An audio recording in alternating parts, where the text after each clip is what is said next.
give me a second. Okay.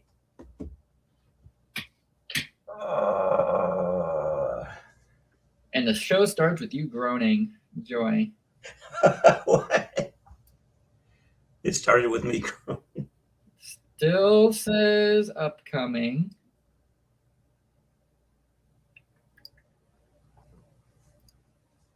Says end stream on my side, but it doesn't say anything on that side. Let's make sure that we're public. Says public. And we're live. Great. Okay. We have made the live show. Good grief. They changed the location of a couple of things and it really messed everything up for me. So we're gonna figure this out. We are live, it looks like. Yes, we are live. And today's show is going to be about, is abortion murder? I take a strong stance that it is. We're going to have a call-in where people can say how wrong I am. Is the show lagging or something? I feel like I'm lagging on my own end. Yeah, my own. I see you. I see you on my phone there. Quaker Jake, am I lagging?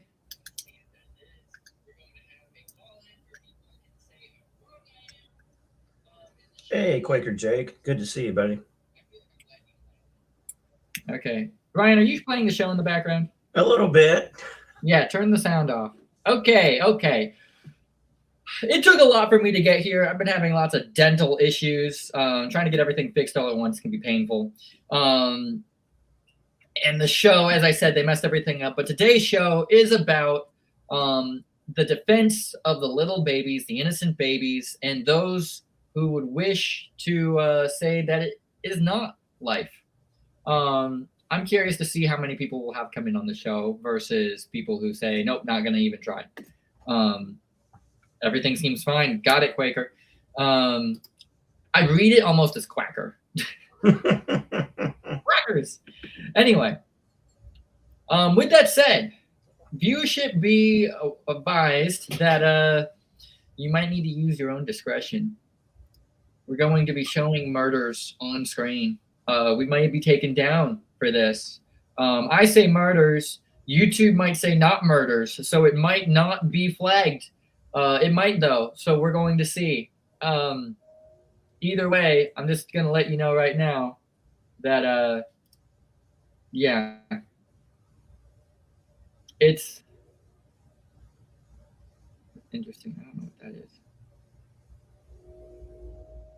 Interesting. I got to go and check this out real quick. I'll do that later.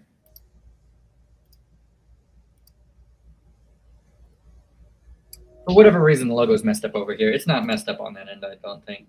Okay. First things first, I'm going to build my case, and then we're going to have the access for everybody else. I will put the link in on the YouTube end right now, though. That way we can get the queue up. And that way people know that it's going to be a call-in show. Paste.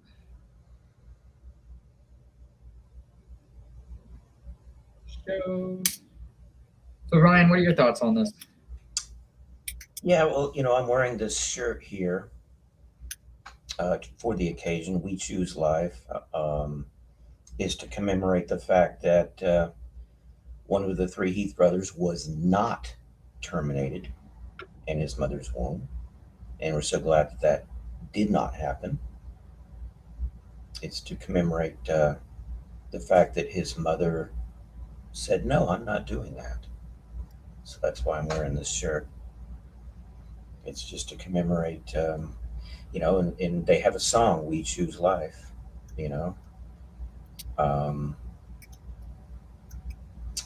So, of course, my thinking is the same as yours on that topic. You have two awesome, wonderful children, Jeremiah, and I'm so glad that they're with us here on the earth. I'm so glad that they're just, anyone out there. I just had a baby be born on my route recently. Children are a blessing from the Lord. They're a gift from God. And, couples out there, have children, raise a family, you know, bring other lives into this world. I didn't do it because I listened to lies and I believed those lies. So I didn't do it. But if you are in a marriage, I just pray that you'll bring lives into this world. That's what God wants. That's what He wants. Okay. So I got everything up and running. So let's start making our arguments so that those who want to get in on the show can, and we can start getting everything rolling.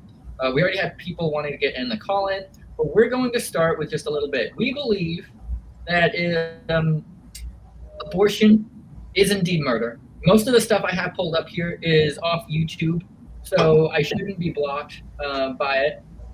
But they're not everything exactly. So we'll see how it all lands. Got to share one more thing to myself. Number one, if I had to start anywhere, because it's just so much evidence, you got to kind of come from my side just for a second, which is if you truly believe something was murder, right? And then somebody else says, no, it's not. Where would you even start? Would you start with the heartbeat? Would you start with like what part? So Ryan, I want you to do me a favor. Yeah. And that would be look up the 8 scientific signs of life. Can you do that for me? I sure can. Just Google it. Yeah, just Google 8 scientific signs of life. There might be 9 now, but I don't know. They've been talking about those.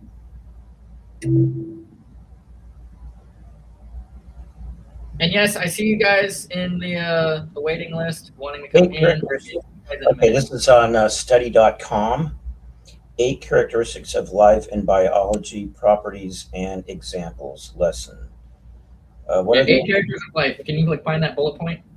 Okay, yeah, I can read the bullet points here. Number 1, reproduction. Reproduction. Right, reproduction.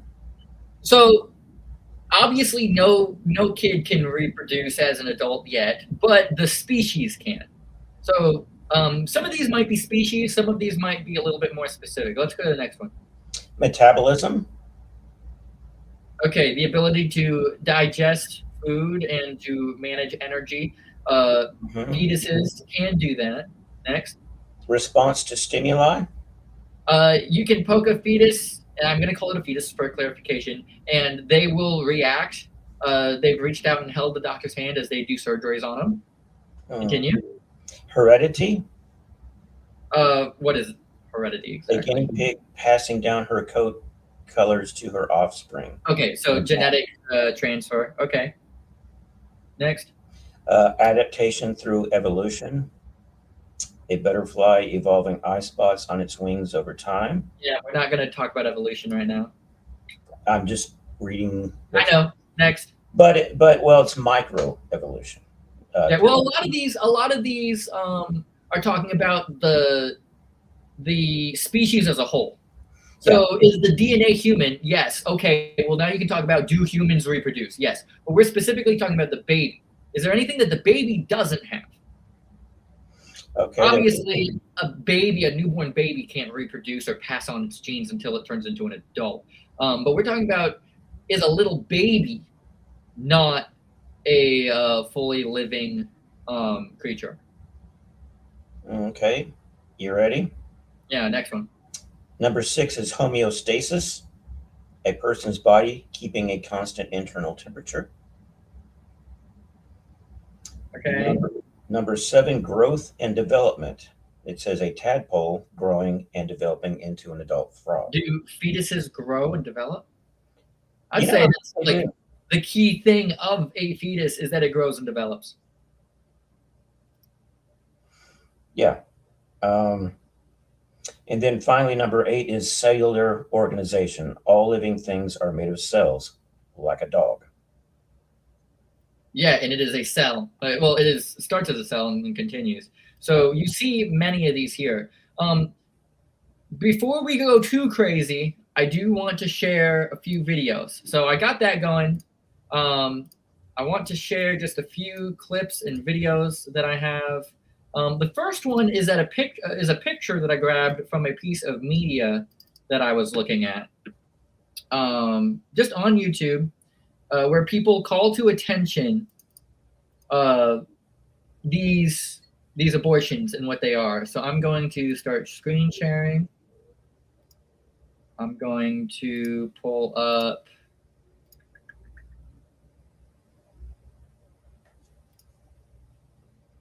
Let me find it. Come on, pull up. Here we go. There we are. Share this one. You see this right here. Yes. Yeah, let me see if I can adjust it just a little. There we go. Maybe a little less. Okay, this is a couple weeks old. It doesn't give me an exact age, but if I had to guess, I think it was in the 4-week category when I compared it. I can actually open another tab and find generally which group it fell in. Baby development. Let me see if I can pull it up right here. It's not pulling it up. But it looked like it was just a couple of weeks old. I'm not going to be able to find it too quickly. This looked like it was just a couple of weeks old. And what they do is if you give birth to this and it's too small, they oftentimes will just leave it on a table to die. What is this? What is it? It looks like a baby. What is the DNA of this? What species is it? It would be human. And while it was moving, they wouldn't call it alive. While it was moving, would it respond to you? Respond to stimulus? Yeah. Was it trying to metabolize to the best of its ability? Yeah, it was constructing, it was building, it was developing. This right here is just a couple weeks along.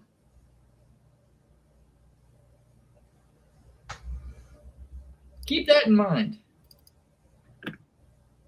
I'm trying to work on exactly how far along.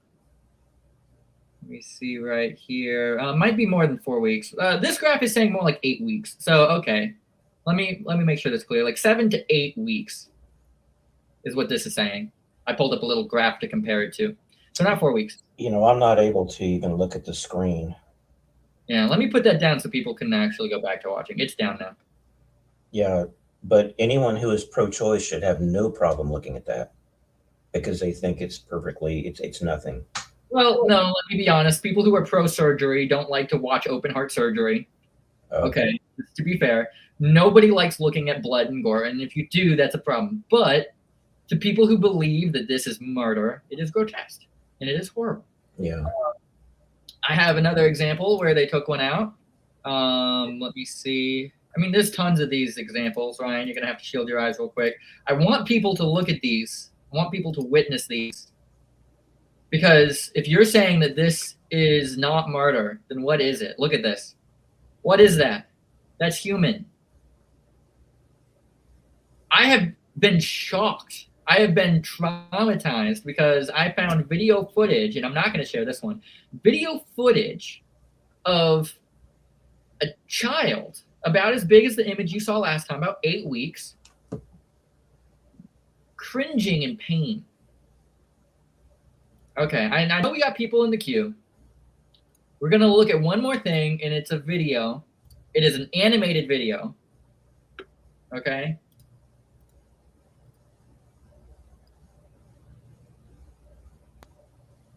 Okay, and it is muted.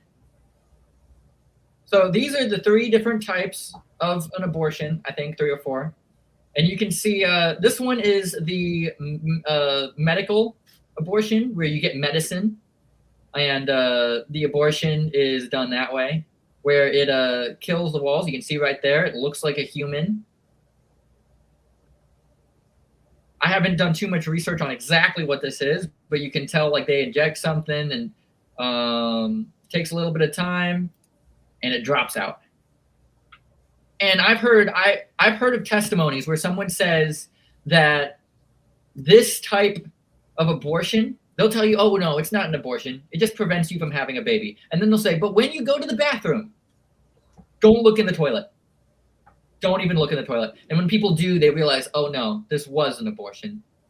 This was a murder of a human. Look at that. That was a human. That's just a couple of weeks. And you can already tell that's a human. Let me go to the next one. This one right here. Okay, they get this metal tool, they push it in there, they open the door. This is when it's further along. So they have first, second, and third trimester. Okay. They open it up, they come in with this tool. This is where it gets gross. There's the baby. You can see it's moving around. When my wife was pregnant with our kids, the baby could play with you. You could tap the tummy and it would tap back, it would kick back. It would react to music, it would listen to music. As early as like the second trimester, I can't say exactly if it was the first trimester. Look at that.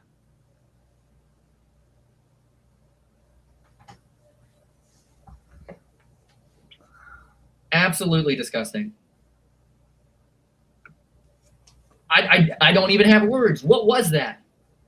If not an absolute murder of an innocent person, what was that? And look, they're scraping the little arm out and things.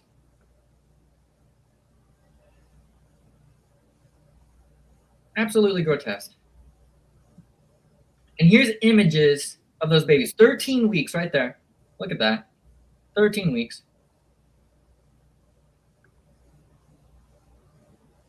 Here's another abortion. This is probably the third trimester, if I'm guessing. They go in with these sharp tools. The tissues are too strong at this point to be torn apart by the vacuum alone.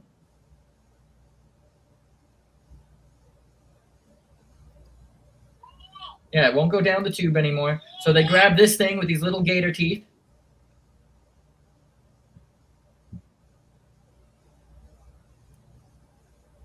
Look at that.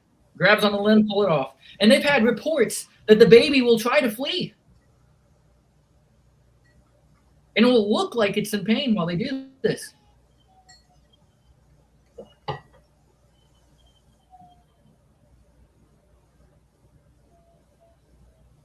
If this is not murder, then what is? People say a clump of cells. Look at that. It's not just a clump of cells.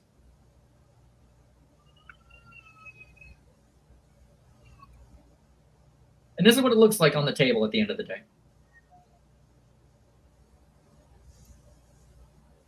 Let me see if there's anything else. That's about it.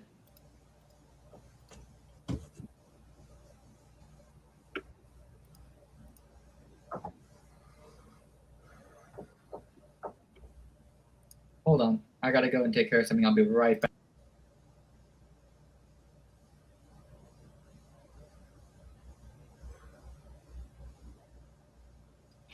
Okay, so we looked at that. I gotta pull up one more thing, and then we're over. Let me see. Is that everything?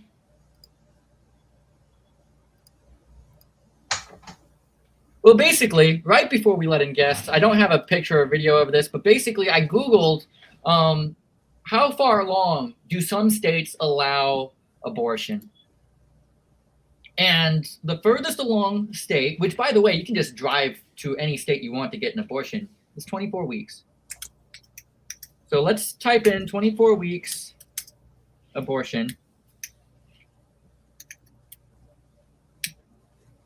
And see what we find. Well, 24-week fetus, I guess.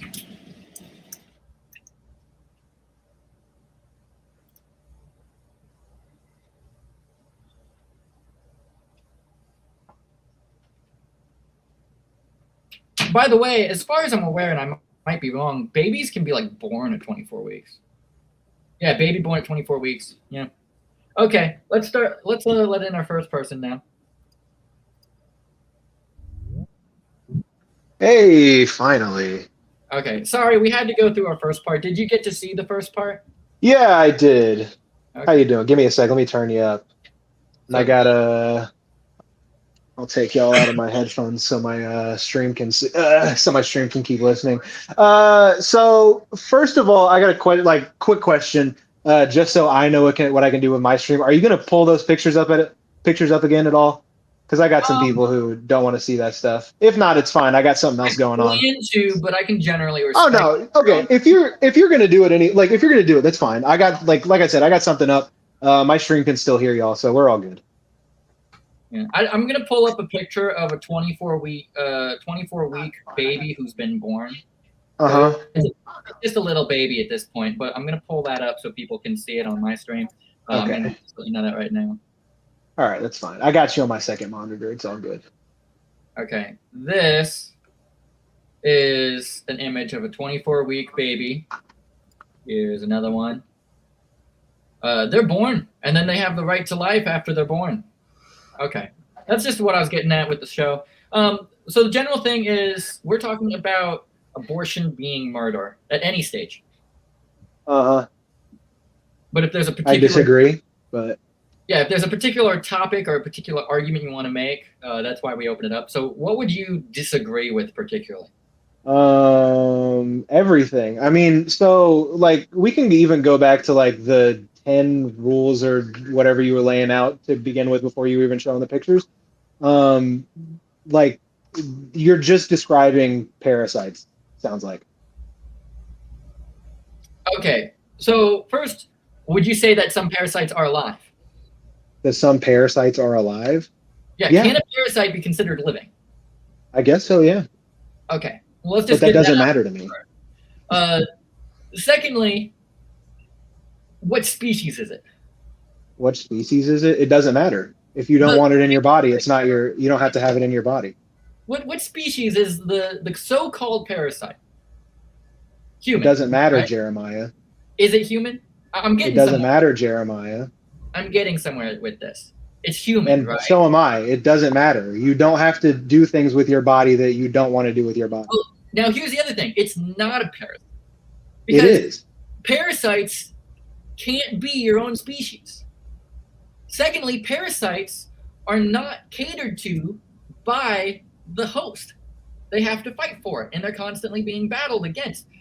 There are special organs. When I'm being specific, I'm not just saying catered to as they get to Catered harvest to by the parasites are catered to by the host. That's why No, they're there to begin with, Jeremiah. but what I'm getting at, okay, because I understand that some do help more than others. What I'm getting at is Uh-huh. there are not special organs in the host's body to take care of the fetus. And the uterus is a special organ for the baby. That's my point. There's no other species has a special organ that has no other use than to take care of the parasite. Okay. This And is not, I still am saying, Jeremiah, that as a human, you do not have to do anything with your body that you do not want to do with your body. Would you keep a tapeworm, Jeremiah? Ryan, you can answer this as well. Would you keep a tapeworm? well, so hold on.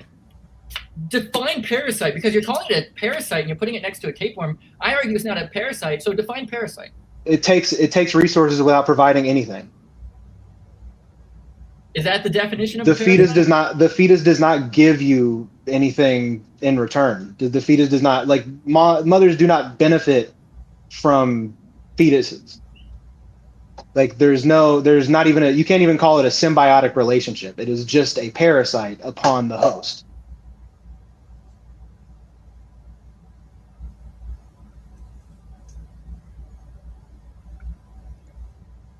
I'm reading definitions of a parasite right now because there's certain parameters that make a parasite. You can just refer to something as a parasite and be like, well, it just takes and takes and takes. Here, I will read it out to my stream and to you. The Oxford Language Dictionary of parasite is an organism that lives in or on an organism and benefits from deriving nutrients at the other's expense.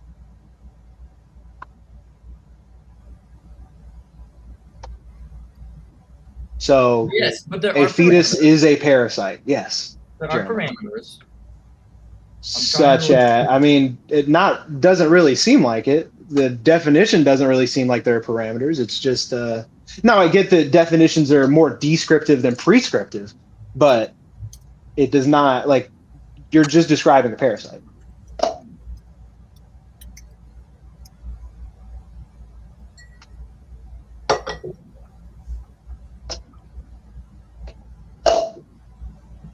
Often, one of my chatters points out, often causing harm, which birth is very dangerous. Yes, but there's Specifically, it affects women that are, you know, my skin color more proportionally than anybody else. there's certain genetic traits that can help or hinder bodily functions. For example, black people, I believe it can be immune to certain things that white people aren't, and then they have other health Such issues. as, because now, come on, dude, because now we're getting into the territory of like literal medical racism. Did you know that? Did you know that they teach that they used to teach that black people could tolerate more pain than white people?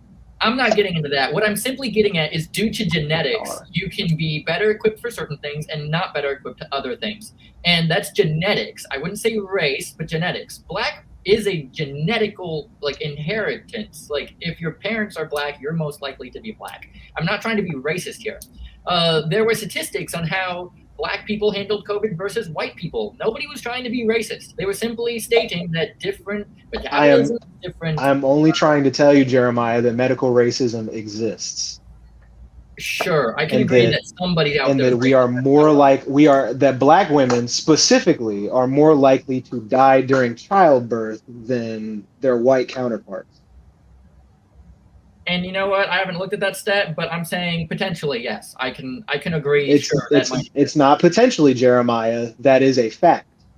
Now I know that we're a little out in the weeds, and I would like to, you know, and I did that. So talking about the baby being a parasite. There are two things that make the baby not a parasite. For example, the baby generates stem cells that stay in the mother and actually help the mother. Okay. Okay. A baby has special organs dedicated just to it. It's designed for this. It's not a parasite. It's designed. Yeah, dude. All mammals have uteruses. That's just how we work. Yeah, but I'm simply saying calling it a parasite is not because it has the qualities and attributes of a parasite. Just because it has some doesn't mean it has all. And that's what I'm pointing out. Since when? What benefits? Okay, Jeremiah, what benefits does a mother gain from having a fetus inside of it? Several. Mothers have a less likelihood of getting breast cancer. Mothers have faster healing rates due to stem cells. Is that true? Huh? Is that true? The cancer? Yes. Yeah, that's true. You can look it up. Pregnancy less likely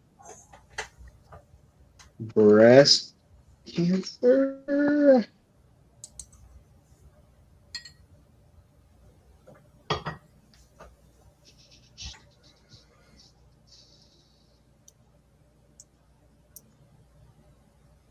Child rearing produces tons of benefits. Let's see. For the mother.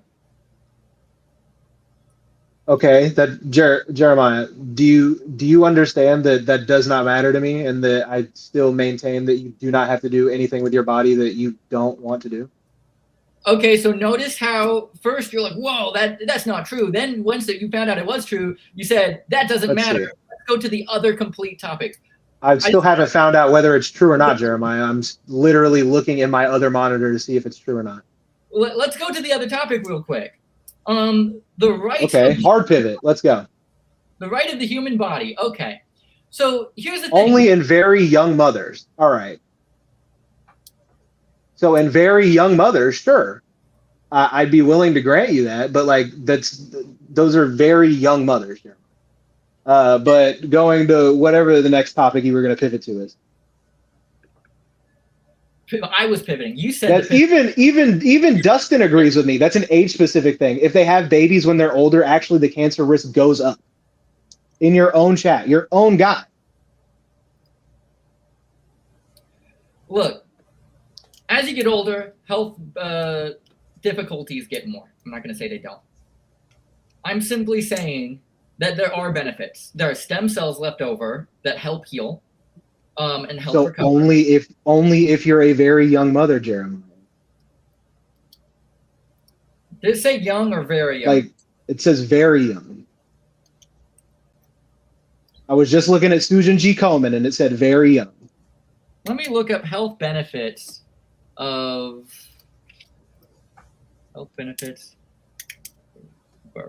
pregnancy.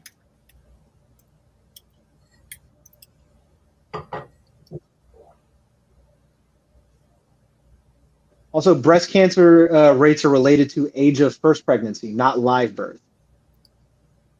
It's in the risk of breast cancer is actually increased for about 10 years after the first birth. And then after that, women who give birth very young tend to have a lower risk of breast cancer than women who don't give birth. So it doesn't really so temporarily I guess so, but that doesn't mean that that doesn't mean that being pregnant at all, even very young, would grant you less likelihood of being or of having breast cancer. My point is there are several things that the baby does that actually improve. I just looked up an entire list. You can look this up for yourself. Menstrual cramp relief, reducing risk of some cancers, improved menstrual cramp relief, improved heart health, multitasking skills. I don't know what that one has to do with it. Protection from MS. I don't know what that is. But the list goes on. You can look up. What did you say? Multiple sclerosis. That's what MS means. Okay. Well, my point is there's an entire list out here. You can find more. 300. I mean, I'm finding list from lists, and I've read off some of them. I'm not going to go down all of them. But the point is there are lots of health benefits. And I'm sure Dustin could find lots of health benefits as well. He sticks to truth more than one side or the other. So, of course, if there's anything I say that is incorrect, he's going to correct it, and I don't mind that.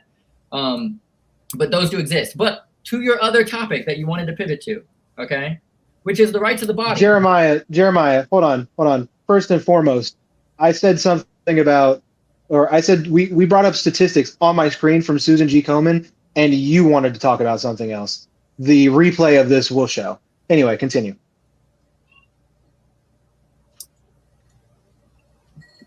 Chat, Bubba Wallace is on the front row. Continue, bud. Let me think for a second. Let me think. Also, I will say, though, that those pictures that you showed, like, elicit no emotional response from me whatsoever. I saw that, Ryan was over there, really contemplating things after you showed that. Some people are heartless. I can admit that. Heartless. Okay. Yeah, that's one way to put it. Well, understand from my perspective, I'm saying this is murder. You say, no, this isn't. I don't care about it. From someone like me, that is going to come off as heartless, just to be fair. Okay. Let me clear up some of these tabs real quick. My point is, as I clarified, and we're going to move topics eventually just because we have to move topics eventually. Yeah, sure. What we were addressing is there are tons of lists of how this potential, parasite actually can improve your health. List after list after list. Now, yes, some of them are temporary. Some of them only work in younger mothers over older mothers. Yes, there are discrepancies to all of this. But point is, they help. They do help. Now, yeah, this is very true. I'm glad you feel that way. Please tell me you're producing with no one so that we can get rid of your kind. Dustin, what does that mean, buddy? Okay. What does that mean? Chirping in the comment section? Can we act like adults here? I'm being very mature with Jeremiah and Ryan. I would ask that you do the same thing, buddy. Hold on. I'm going to mute Dustin.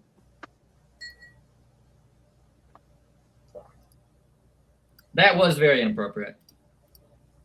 I told Dustin that if he couldn't handle himself during the show, because he feels the same way I do, but he gets angry. Emotional. He wasn't going to be able to be on the show, and he agreed in the last No, show. he's coming from a place of emotion, and I feel like it seems like you guys are too, but you're better able to handle your emotions than Dustin is. So I appreciate that. But it does seem like you're coming from a very this all stems from a very emotional place. Well, I would say if you saw the Holocaust going on, I saw and the Holocaust going on, but it's not. I'm trying to get you to understand my side. I'm saying, to me, this feels like the Holocaust.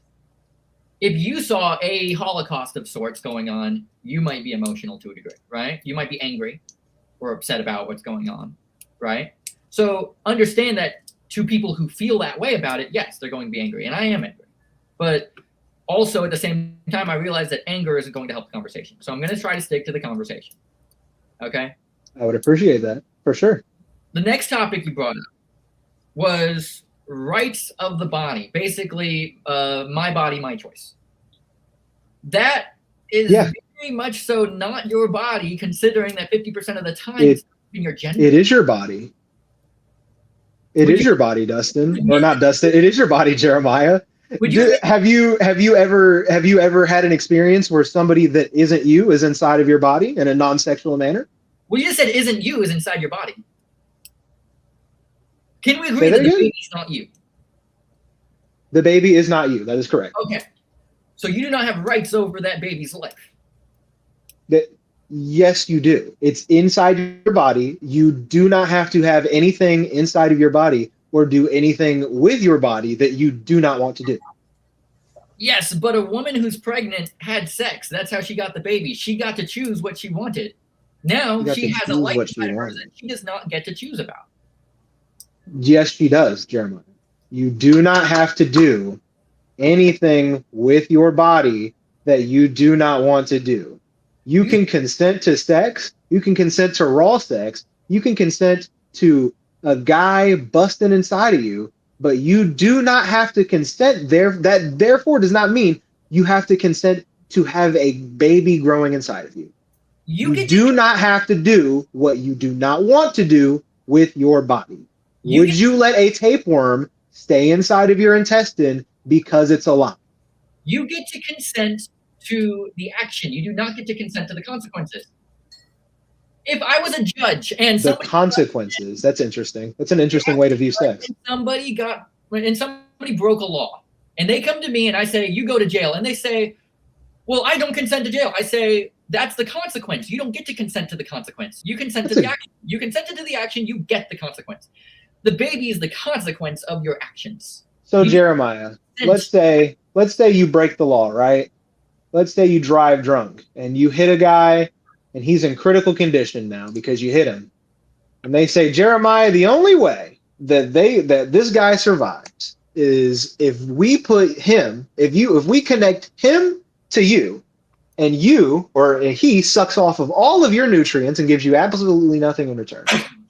He sucks all of your nutrients out of your body for 9 months, and you've got to stay in this hospital bed for 9 months until this guy just wakes up. Is that fair? Would you do that?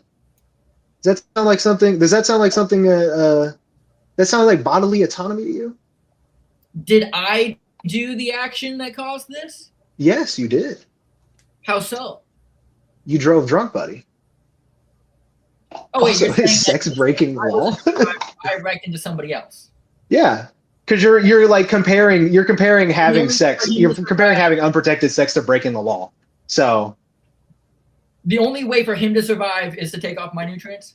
Is the only way for him to survive is to be connected to you and take all of your nutrients for the next 9 months. That is a very interesting punishment that I would actually not disagree with. That you would not disagree with. That's so hold on. If I get what you're saying straight, so I understand. You're saying if I hurt him in such a way where if I don't help, and it can't be anybody else, it has to be me. Yeah, it has to be you. And if you don't do it, he just dies. So I caused this upon him. He's about to die. It was my choice to mess around and play stupid games. Mhm. And Just like the it was your judge, choice to have raw sex with your wife and have kids, right? yeah, I would say, hey, guess what? You got to choose the consequence. No, you got to choose your action. That is the consequence. I would say, if that was truly the scientific case, I would say I don't see anything wrong with that, actually. Dude, Jeremiah, And I think there's a lot of you're consistent, man. Not a lot of Christians would agree to that. That is still having a man be a parasite upon your body, though. but the species is not a parasite. It doesn't matter, Jeremiah. The species doesn't matter. Would you let a tapeworm grow inside of your body? Different species. It doesn't matter, Jeremiah. If you're using species doesn't matter, and you want to talk to me about it, then you should use another human like you did, and I agree, because species does matter to me, and that's what I'm saying is same species. What you're using the definition of species is no. What you're using the definition of parasite is you're talking about parasitic behavior. Yeah, humans can be parasites on other humans. I can live in somebody else's house, become a squatter, and the law will protect me for whatever crazy reason, and I can be a parasite upon his life. However, that doesn't mean that my species is a parasite species. And that's what I'm getting at. Babies may have some parasitic abilities. Yeah, they use up resources, but that's an action more than it is the species. There are parasitic species where every member of that species has to do that to survive, like tapeworms. And then there's parasitic behaviors that humans can do to other humans, even though we're fully independent in our own flesh suits. We're not even inside, the womb anymore. I wanted to very much so clarify that. Say that last part again. Sorry, I stopped paying attention for a sec. The type of parasite you're referring to is an action, not the just type of parasite that I'm referring to is an action. Like there's several definitions. I can say a parasite as in a species that has to do that to survive, and then I can say a parasite as in that guy is being a parasite. He's squatting at my house, and I can't. Yeah. Nothing. Okay, so a fetus has to grow inside of a womb to survive. Yeah, and I'm saying though outside of the womb it won't survive. It's a parasite. Even though he matches certain characteristics of taking nutrients from you, his species is not a parasite. And giving nothing in return. That's the most important part. They don't give anything in return. Actually. And we just showed the list of tons of benefits that the relationship has. Those benefits are very short-lived, Jeremiah, as we have showed. A lot of them last just a couple months out of pregnancy when the mother's at most critical situation due to birth. So those benefits are negligible, Jeremiah. So you get nothing is the point that I'm trying to make here. I would disagree, and we don't have the stats on that at the moment. You pulled up the cancer thing, and yeah, it doesn't work for everybody, but I would say it can still work for some. Mm-hmm. Anyway, on to the second point, though, which is the rights. I'm simply saying you get to choose the action. You don't get to choose the the consequence. You do not get to pick your consequence. The consequence happens to you. If there is a human life, let me finish. If there's a human life that you caused to be in turmoil, it is your responsibility to fix it. Directly you caused, and there's no other way. Like you mentioned with the whole punishment, I would say, yeah, that is your responsibility. Now, here's the thing. If it's a life, which I say it is, that's a human life that you created, and it cannot defend itself. If it is living and you caused it to be alive, the consequence is you got to live it out to its end of birth. You don't have to do anything that you don't want to do with your body, Jeremiah. In America, that consequence is sadly negated. You are right. The consequence. This is also where I'm kind of where I'm kind of getting weirded out. The consequence to having sex. What is pregnancy caused by? Sex, Jeremiah. Okay, but there's no consequence to sex. Of sex. Doesn't happen every single time, but generally speaking, pregnancy is caused by sex. This is an if this then that statement. Yeah, you can consent to sex, Jeremiah. As I said earlier, you can consent to sex and not consent to have a baby growing inside of you, there are no consequences to Yeah, and I having can consent sex. to killing somebody. We're humans. We're higher beings. That's my point, though, is I can consent to many things and then not consent to the consequences, and they still happen to me. I can consent to driving down the road like an idiot and not consent to getting in a wreck, and it will still happen to me. I can consent to spending all my money the moment I get it and not consent to being poor, and it will still happen to me. That is a terrible comparison. Poor diet. I can consent to having a poor diet and not consent to the bad health consequences. But the thing is, the consequences happen. These are terrible comparisons to having sex. I'm not getting anywhere with you. I think I've made my point. I think you've made your point. We're starting. I'd love to talk about one of your other points if you'd like. I got many other people in the queue. If you want to get into the back of the line, I've given you more than enough time. I got a bunch of other people waiting, so I will have to respectfully move on to the next person. Bring on Raptor. I want to see him. Do you want to have a final statement? And he's gone. Okay. I do like to give people a final statement. Ryan, did you have something you want to say? Yeah, I'm very seriously considering just going ahead and leaving the room and just following on YouTube or watching. Yeah. And if you want to monitor the group chat for me, make sure that people, including our own hosts, don't say anything horrible. We all need to be respectful of the other people, even if we see their views as absolutely horrifying. Okay. Yeah, I'll just follow you along on the. Okay. Thank you. Iron, you are on. All right. So what's your plan for all the kids that are born to people who don't want them? Last I checked, there are about twice as many people in America who want to adopt than people who, than babies that are available. So until that number is exhausted, there's always that. But you realize the reality is those people usually can't afford to adopt those kids, right? Adoption's free in America. No, it's not. It's tens of thousands of dollars. If you're adopting out of country, yes. No, Jeremiah. Hold on, because I am an eyewitness to this several times. My mother is a foster mother who adopted 2 kids. She did not pay anything. Fostering is different than adoption. No, she adopted. Yes, but taking kids out of foster care is different than adopting babies.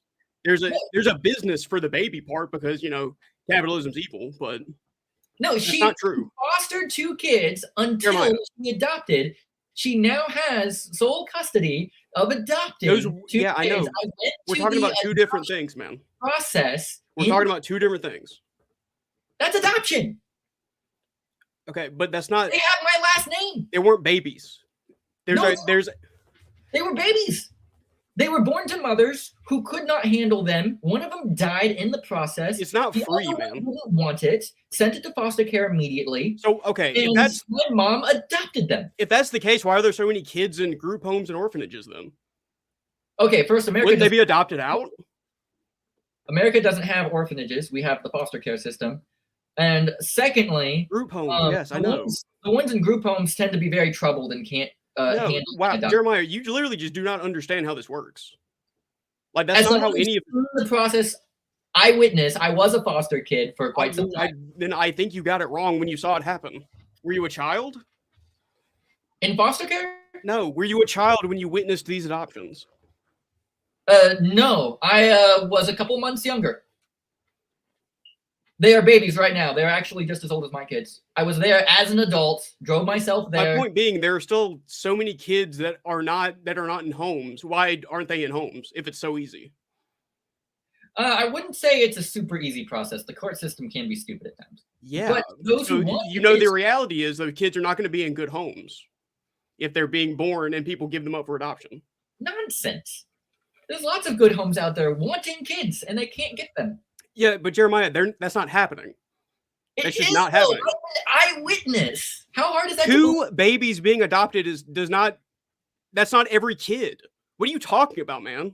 So I've talked to foster care agents. So you're just ignorant to reality, dude. I have witnessed 3 adoptions, 2 with my mother, 1 with my foster mother. Yeah, that's a different story. But I was in foster care. I got to see people who were adopted. I got to question her on so many questions about what she knew. She actually made a public video for people to go see where she talked about how the American government is advertising how you can adopt kids for free and how they will give you government aid so that the kid is virtually free. My mother has free daycare, or at least heavily subsidized daycare, I could check. When it comes to the daycare, when it comes to medical, they are covered in so many different ways. The government is really helping kids. Even They're just not. my own kids, they are You think the Trump administration is taking care of children? I would say the government in general, things that previous presidents have set up, and yes, some things that Trump has set up, like the $1,000 for any kid born in the last year or so. There are several things like that. So there's a massive push for people to take care of kids in this country, and there's tons of funding. So do you support free childcare nationwide? Just from like tax benefits. Do you support nationwide free daycare? I'm not going to get too far into the politics. I think it's a cool idea. Yeah, I understand. Paying for it's interesting. How do you pay for it? Legitimately the most expensive thing in the country right now. Like, it's thousands of dollars a month to have your kids in daycare. Yeah, it is definitely expensive, and it's definitely a workaround. So I'm not going to say it should or shouldn't be, because it's more of a socialist idea. And I'm not going to say it's wrong to have free childcare. I think that'd be an awesome idea. The only thing is who's going to pay for it. But again, I'm not trying to go down to politics. I'm saying you're arguing about abortion. You don't want to get into politics. That's a little impossible, man. Abortion is not politics. It's morals. I'm talking about bodily autonomy, which is law. People should have the right to do what they want with their body. People, I don't understand this. I'm talking about life. I know. This is life. You have the right to your own life. Yeah, you have the right to abort a fetus too. In America, it is legal. It should not be. Yeah, if the president said, "Hey, it is okay now to murder anybody you want," does that make it good? No, not all laws are moral. No. Exactly. So just saying in America we have this right. Yeah, I'm not talking about having the right as an American. I'm talking about the right as a human being to do what you want with your body. That's the thing, though. You have the right to do what you want with your body. The baby's not you. The baby's inside your body. Yeah, and you chose to have it. No, you didn't always choose. What are you supposed to do? What are you supposed to do if you were raped, Jeremiah? Okay, so first, that is like a half of 1%. If not okay, but it happens. So what do you do about it? Well, I think every state it is legal. In Tennessee, we have some of the harshest abortion situations. I would still say, even though that is an unfortunate circumstance, I would recommend that you keep the baby. Because you're a monster, I know, but you understand how awful that is for the mother, right? What are they supposed to do with that kid? They're going to resent that child their entire life, and that kid's not going to have a good childhood. First, I didn't say you have to keep it, and second, saying but the trauma of being pregnant and then having to give birth is enough to give you PTSD for life. Hold on. Is that worth it? Is that worth that kid? The innocent victim and not the rapist. What are you talking about? We should kill the rapist. We should castrate the rapist. Okay, we shouldn't. Why are you saying we should? Penalty is not great, but whatever. If you catch him in the act, kill him. But if not, no. If you can prove the genetics, go back. If you can do a test swab on that baby and say, okay, I thought we were going to get into politics. I'm talking about morals. Punishment can be moral. But why do you think having sex should have a punishment? When it comes down to a baby or not? Yeah, you said having a baby is the punishment for having sex. Why do you think children and sex deserve a punishment? That's a consequence. You said punishment earlier. I don't believe so, but Jeremiah, you said punishment so many times. Well, if you're not going to say the right words, what are we supposed to do, man? I'm correcting myself. I'm human. I make mistakes. I'm correcting myself. Consequence, cause and effect. Okay. Okay, I'm correcting myself because I'm human. You know what the effect of getting pregnant is? Having an abortion if you want it. Like, just the more, I don't care that it's a potential baby, and look, you put up the fake image of a baby. Like, it doesn't matter, man. A fake image? Yeah, that was fake. The one that looked like a baby, that one was fake. That one's been proven fake. the bunches that I showed, not just the one. You showed that in an animation. Animation. Well, I showed like 10 different. The fake animation that isn't also is not true. But well, yes, we can agree that the fake animation is a representation. It's fiction. It's just a fictional way of how abortions are done. Okay, so if I show images of babies, let me Google, and I'm not going to show anything too gruesome. I'm just looking up. I don't care how. Yeah, surgery is gruesome. I know that. That's not a compelling argument. That's just not compelling for me to for you to show me medical gore, and I'd rather not see it. Which is an argument you made earlier to Ryan. So I don't know why you're trying to do it now. Okay, so I'm going to show this. Okay. If you want to avert your eyes, you can. Show this to the audience, so those who want to see. This is a 24-week. The first one you showed is what I was referencing, but. Yeah, I'm saying, okay, maybe one of them was CGI. Okay, they do slip in. But I'm saying. Yeah, well, I wonder why they'd have to fake that, huh? 24-week babies can be aborted in certain states. Cool. Some of these are representations, obviously, but other ones are born and survive. Well, that's lovely. Ultrasounds. I had ultrasounds of my kid pretty young. I can tell you they look a lot like this. Congratulations. So here's my thing, though. Okay, this is a human. It has a heartbeat. It has fingers, eyes, toes, and oftentimes can survive through birth. Yeah. This is a life. Well, so is a tumor. This is human. So is a tumor. What do you think a tumor is? That's human cells. Would you get cancer removed if you had cancer? It's human anatomy. Yeah, so is a tumor. Tumors can have teeth and hair and so much stuff in them. So would you get a tumor removed, or is that a potential life? Okay, no, you're confusing something. You're confusing a baby who becomes tumorous, who dies and a tumor takes over. No, I'm talking about I'm talking about tumors everywhere else in your body. They can have like teeth and stuff in them. You get tumors everywhere. If you got cancer, would you get it cut out, or is that a potential life? Hair that only comes from when a baby becomes tumorous. No, Jeremiah, you can get a tumor like on your body anywhere outside with like teeth and hair coming out of it. That's false. Possible. That's a thing that happens. You can have stuff inside your body that has teeth and hair and stuff. Like, it's crazy. The human body is insane. I know what you're talking about, but it's not that it can come from anywhere. You can look that up. It does not come from anywhere. Yes, you can get them anywhere on your body. Babies that become tumorous. No, Jeremiah, that's not what we're talking about. Well, we can agree to disagree. Yeah, because you're stupid. Like, hey, again, it's just... I'm respecting you. I'm not calling you stupid. I don't respect you, man. Like, what are we talking about? You don't, and by the way, no, you don't. You do not respect me. You think being polite means being correct. When you're also not polite. You're just like fake. And that is your end statement. Guys, look. We have to have a conversation with each other. Okay? Oftentimes when these guys are being proven wrong, which is the difference from polite, then they start losing it. You can look it up, okay? I honestly ask you guys to seek the truth, look up things on both sides, make sure to phrase it both ways so you get both sides of the argument. Because if you look up, when do babies become alive versus when do fetuses come alive, you might get different answers. Okay, so make sure you look up whatever terms you want to make sure that you get both sides, things that are pro-life and pro-choice. And I say it that way to be respectful of the other side, but I will call that out. But yeah, as far as I'm aware, and you guys can research it and correct me, tumors that have hair and teeth come from a specific spot in your body from someone who was pregnant, even if they didn't know they were pregnant, and it is from the baby who becomes tumorous.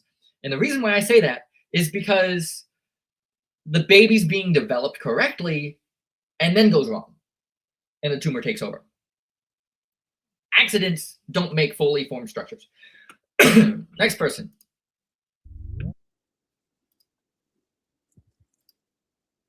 Atomic. Hello, can you hear me? Yes, I can hear you. Awesome. Well, I'm going to go ahead. I'm probably going to throw you a bit of a curveball because I know we're talking about abortion, and I know that you know that I am on the left, let's be honest, but I am pro-choice and pro-life. Nice. And actually a good portion of a lot of the stuff that I do is to actually reduce abortion rates. And so if you're open to it, I'd really like to have a conversation about what a person who takes that kind of stance looks like, and maybe get a little bit of an understanding about how we can reduce abortion together, instead of the usual conversations that you're normally having. Does that sound like something you're interested in? Sure thing. So I want to add a few statements, which Go is for it. I want to hopefully let you guys know that I don't label people as against my opinion. There are people out there who have general leftist ideas but are pro-life. There are people who are generally conservative Republicans but then think it's okay to murder babies. There's people who are, generally very liberal, right? And think that it's okay to do everything that the liberals are doing, but then say small government. There's tons of different views out there. I try to treat everybody as their own person. Secondly, addressing this conversation, I will have to keep it as short as the other people, just to be fair, and so to make sure that we're not just in an echo room. But go for it. You're totally good. So I'm going to go ahead and then start off, just because I know that you are Christian, from the positions like, let's go ahead and then, and I know I'm an atheist, but let's go ahead and pretend the Bible is correct. Okay.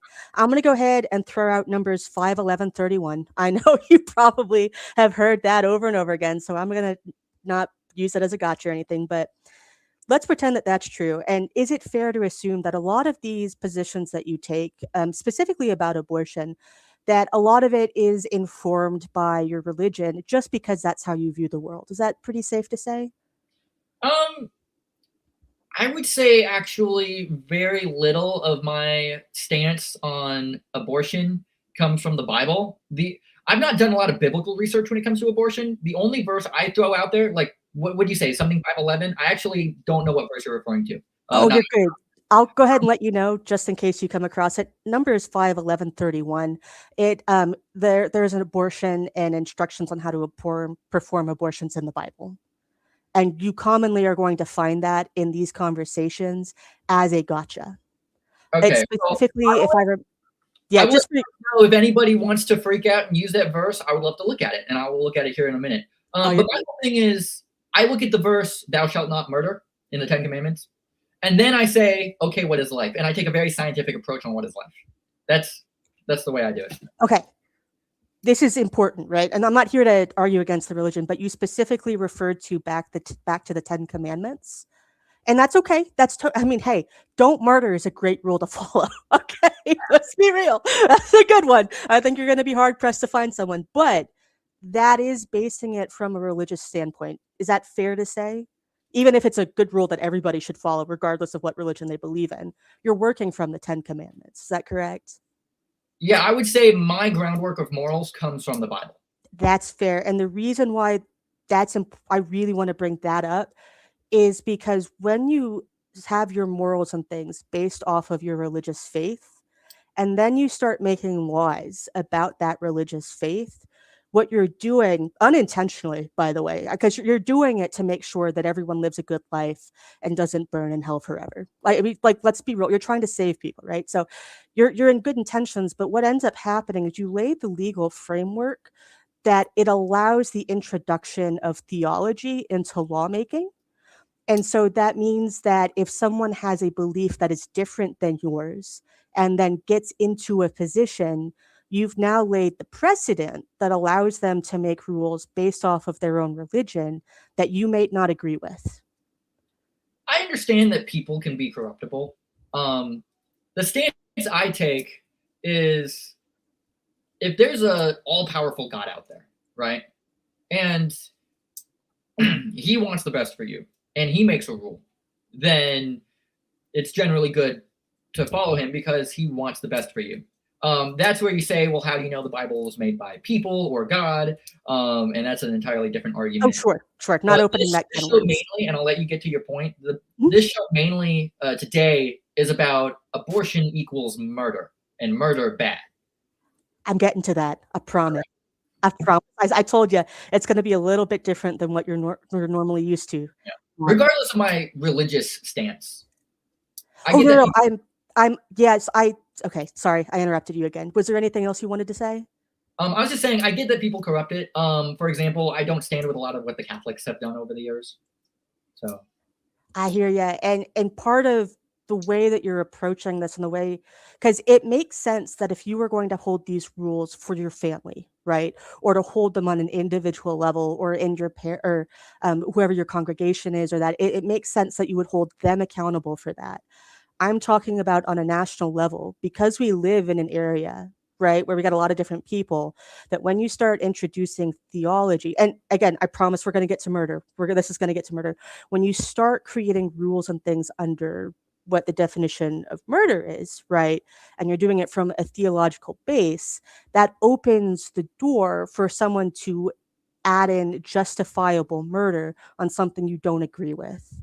And that's why specifically, it's the main reason why it has to be very, very careful about how we make rules about this, because what you're saying, right, is that I can use my own, I want to make sure that people follow my beliefs so that they, that they live a good life, right? That they live an honorable life and that they have the best life they possibly can. But the problem is not everybody believes that.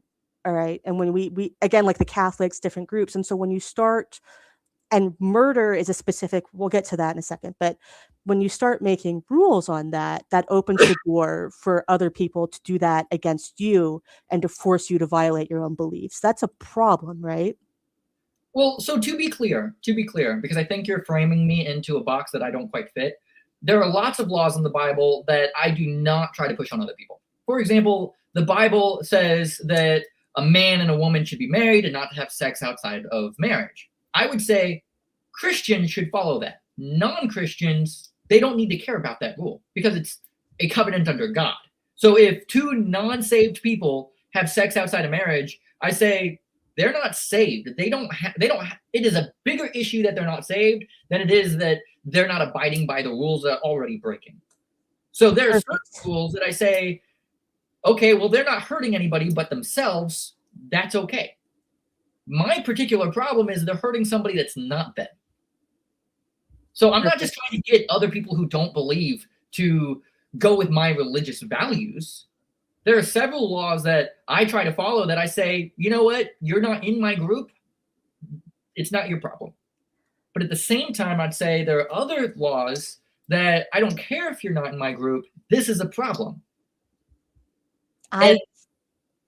You're good. I think we're on the same. We're so close to being on the same page. I'm. What I'm saying is not necessarily that you're trying to push every single possible rule that's in the Bible on other people. I promise that that's not what I'm doing. I actually, man, I've got the weirdest education, but I actually have studied. I've taken several law courses on dimensions of diversity in the Constitution. And so what I'm talking about is not necessarily like you putting your belief on others, but how we construct the framework of how our laws operate to make sure that everyone has the maximum amount of freedom to practice their beliefs. And what you're doing unintentionally, right, is that you're assigning a law that's very important to you, right? And then you're assigning something that's very important to you, and then you're attaching a legal term to it. And the way that you're doing it and the argumentation that you're using is justifying the inclusion of your religious beliefs into the system.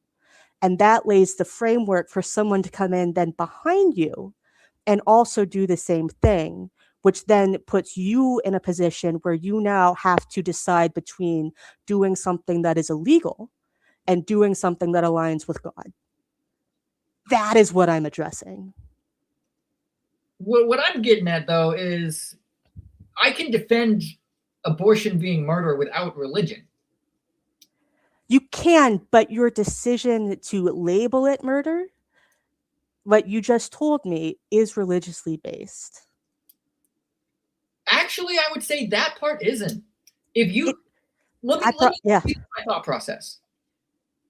What is murder? It is the ending of a life, right? That's murder. It's not, actually. Legally, it's a different term. What would you define murder as? Legally, the term is an unlawful ending or an unlawful killing. Is it ending or killing? Sorry, as once you start getting into law, it starts getting it's very important to choose the right words. I'm going to be generally, and if someone wants to correct me, they can. So essentially, murder is the unlawful killing of, or the unlawful ending of a human being's life. Well, so I would ask you then, who gets to make the laws and stuff? We might be using different definitions. So I'm gonna just ask, define murder, because I might not be paying attention to do you want me to go get? Because in my opinion, murder is wrong, and the government law would say it's not. So obviously, I disagree with the government in some places. Yeah, I looked up the unlawful killing. It says right there. It is killing. Okay. Yeah, but it does say unlawful, and I would say, according to whose law?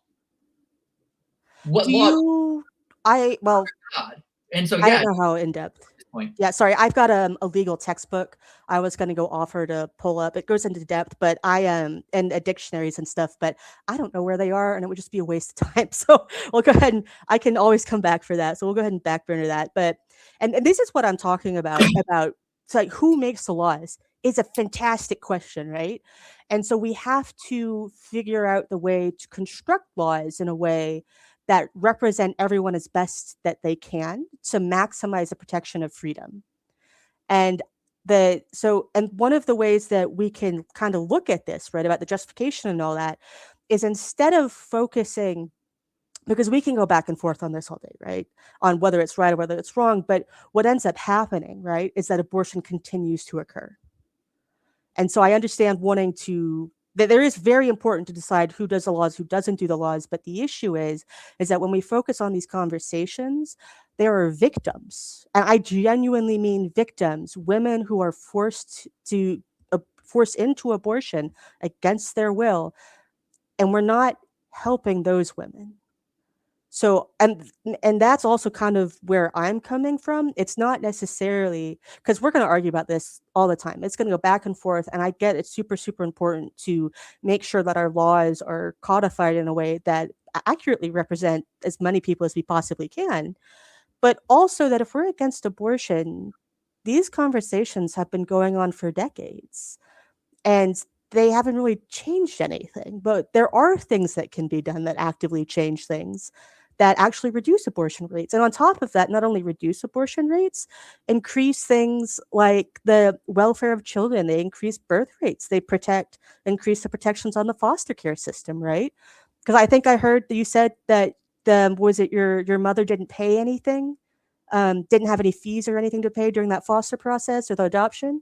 Yeah, why don't we have more of that? Because it's true. What you said, there two parts of that is true. It is true that if you go through in-state adoption processes through the foster system, that there are fees and stuff that are waived. So it's very, I don't know the situation, but absolutely could have paid $0, and it can go up to $15,000.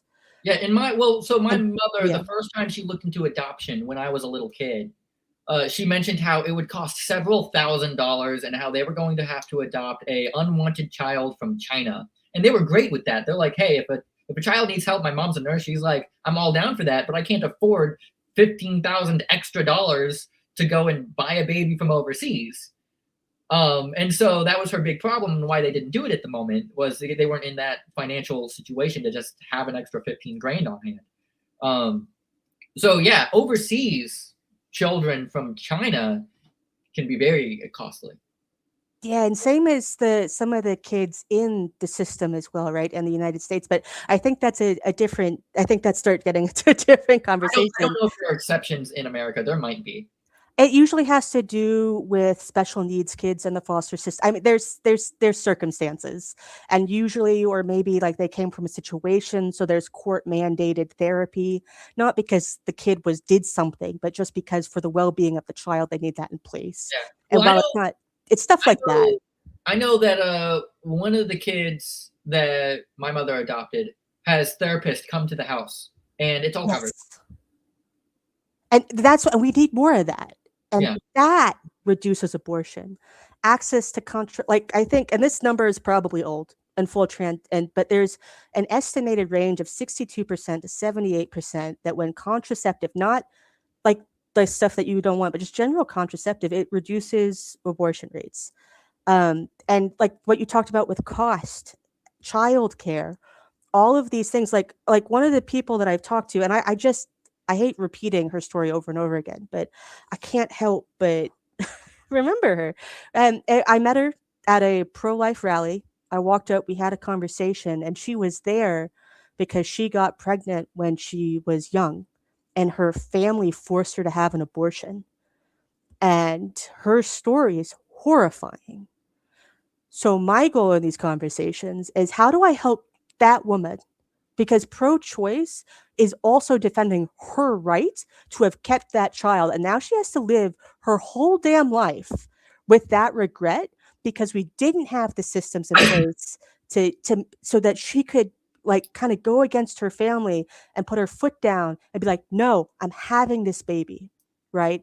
And so I get the want to discuss the law and everything, but there are women like that out there that have no ability. And it's funnily enough, I know I talked about being an atheist, but these are one of those things where I reach out to churches about what kind of programs do you have set up, right? Or reaching out to these different places to set up these programs so that these women can have the child. And I agree with all of it. Yeah. and that I think is, and I understand, because you said you compared it to the Holocaust, okay? While I might not necessarily agree with this specific viewpoint, there is other things that I feel the exact same way that I'm watching a Holocaust. So I understand the pain that comes with watching that. And I think that when we start discussing things about whether or not it should be labeled murder, what's happening is it's turned into this political football that we're just throwing shit around, and these women are falling through the cracks. And so I wonder, I know this is a conversation you wanted to have, but it's not helping the people that you want to help. It's just prolonging their pain. Let me put it this way: if I was more than president, if I was dictator of America, anything I said went, and it just instantly happened, right? Things I would do on top of outlawing abortion, but that's a different statement. Things that I would do as far as morally concerned, because I want to keep it close to morals and further away from politics. I would say the number one thing that changes people from abort my baby to not abort my baby is information. I would say number one thing, and I feel like everybody should agree with me across the board, inform them. Have them watch a video explaining what their procedure is about to do. I think that should be before any surgery, whether that is a hip surgery, a heart transplant. I think you should get a video that explains, and keep it not so gory. Hey, this is what's about to happen to you. You should know. This is what it looks like. This is what we're going to do to it. Whether that be a heart transplant or not. I think informed consent is key. And that turns around a lot of people. They see an ultrasound or they find out what it looks like, and they change their mind right away. Now, not everybody does. Secondly, I would say, number one, the churches should be doing this. It shouldn't even be a thing. The churches should be doing this. There should be love. There should be support. There should be tons of care towards the women who need help. The government does some, but it shouldn't be the government. It should be the churches. The churches should reach out. And I would say shame on any church that if a woman came to them and said, hey, I'm having a hard time feeding my kid. I love my kid. I want to take care of my kid. It's not even an abortion issue, but I'm having a hard time. Can you help? And the church says, nah, we're not going to do anything. And their reasoning, and this has actually happened, and the reasoning is, well, if we helped you, a bunch of other women might come to our church asking for handouts. Shame on that church. What is the church if not a way to help widows and orphans? I agree. And I think that when we start having conversations about the government, right, we start distracting from those things, right? Because I've also asked churches or been to church like, hey, and like, because I live in an area where there's a lot of natural disaster, right? And so you start to learn that a lot of churches actually don't care. Now there's a few that do, and then those are the people that you go back to over and over and over again. But a lot of these churches out here are not doing what they say they're doing. And so while I agree and that's really why churches are tax exempt, right? Is so that they can provide those services to the community. They're supposed to be the socialist arm that we all hoped for. the money going back into the community. Instead, a lot of them, not all of them, a lot of them became money laundering schemes.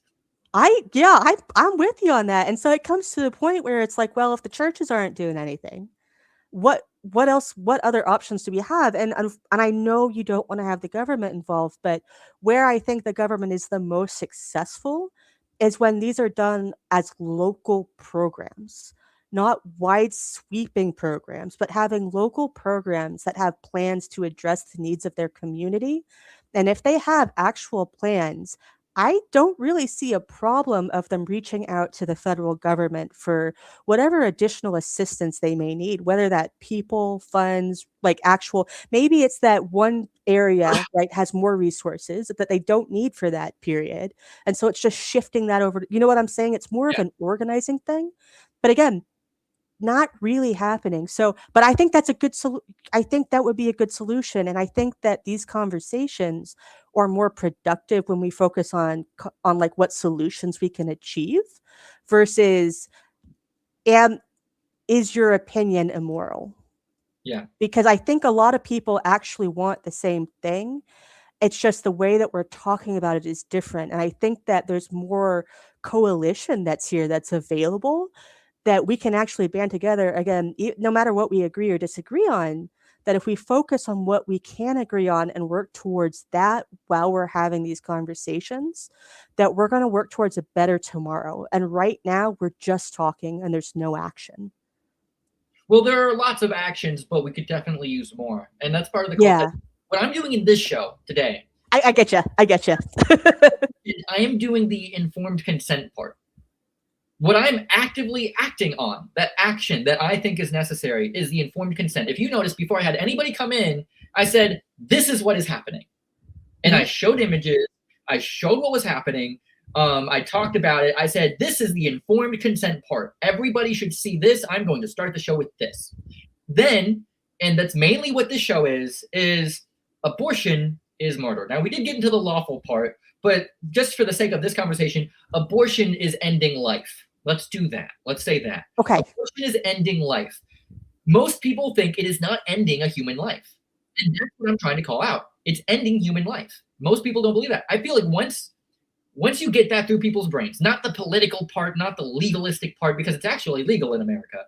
Once you realize, no shame intended, but this is what is happening, then you can say, okay, now that you're questioning it, let me help you. And a lot of people are. You know, there's a lot of fun things like that. And this is going to be my ending statement. I'll let you have an ending statement, then I got to get to somebody else. I will say this.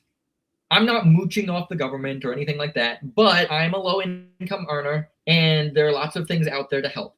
I'm not milking the system, but as far as like WIC is concerned and the medical aid that is given to us, I honestly think I made a profit off of my kids.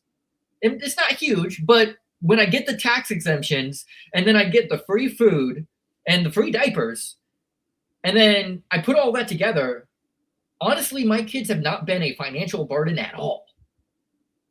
Like, I honestly, like, and I watch my money that comes in. Like, I am very careful to spend money. I don't spend it on nice things. I have 2 cars that are older than me. And yet, you know, I've essentially made a profit off of having kids. So I think there are resources out there. I think the lack is in informed consent. So I really appreciate you having me. Let's see if we've hooked back on.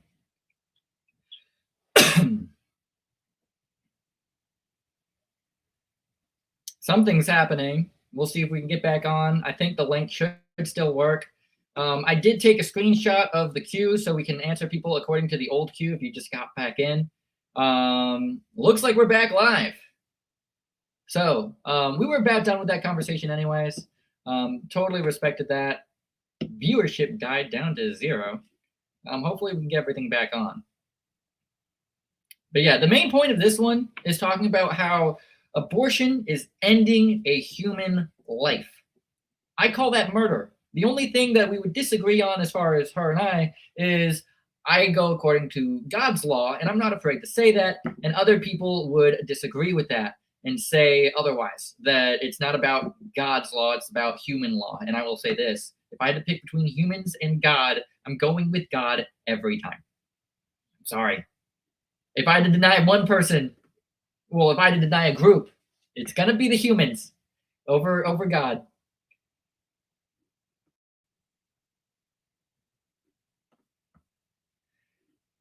Let's see if we can get everybody back on. Stream is live.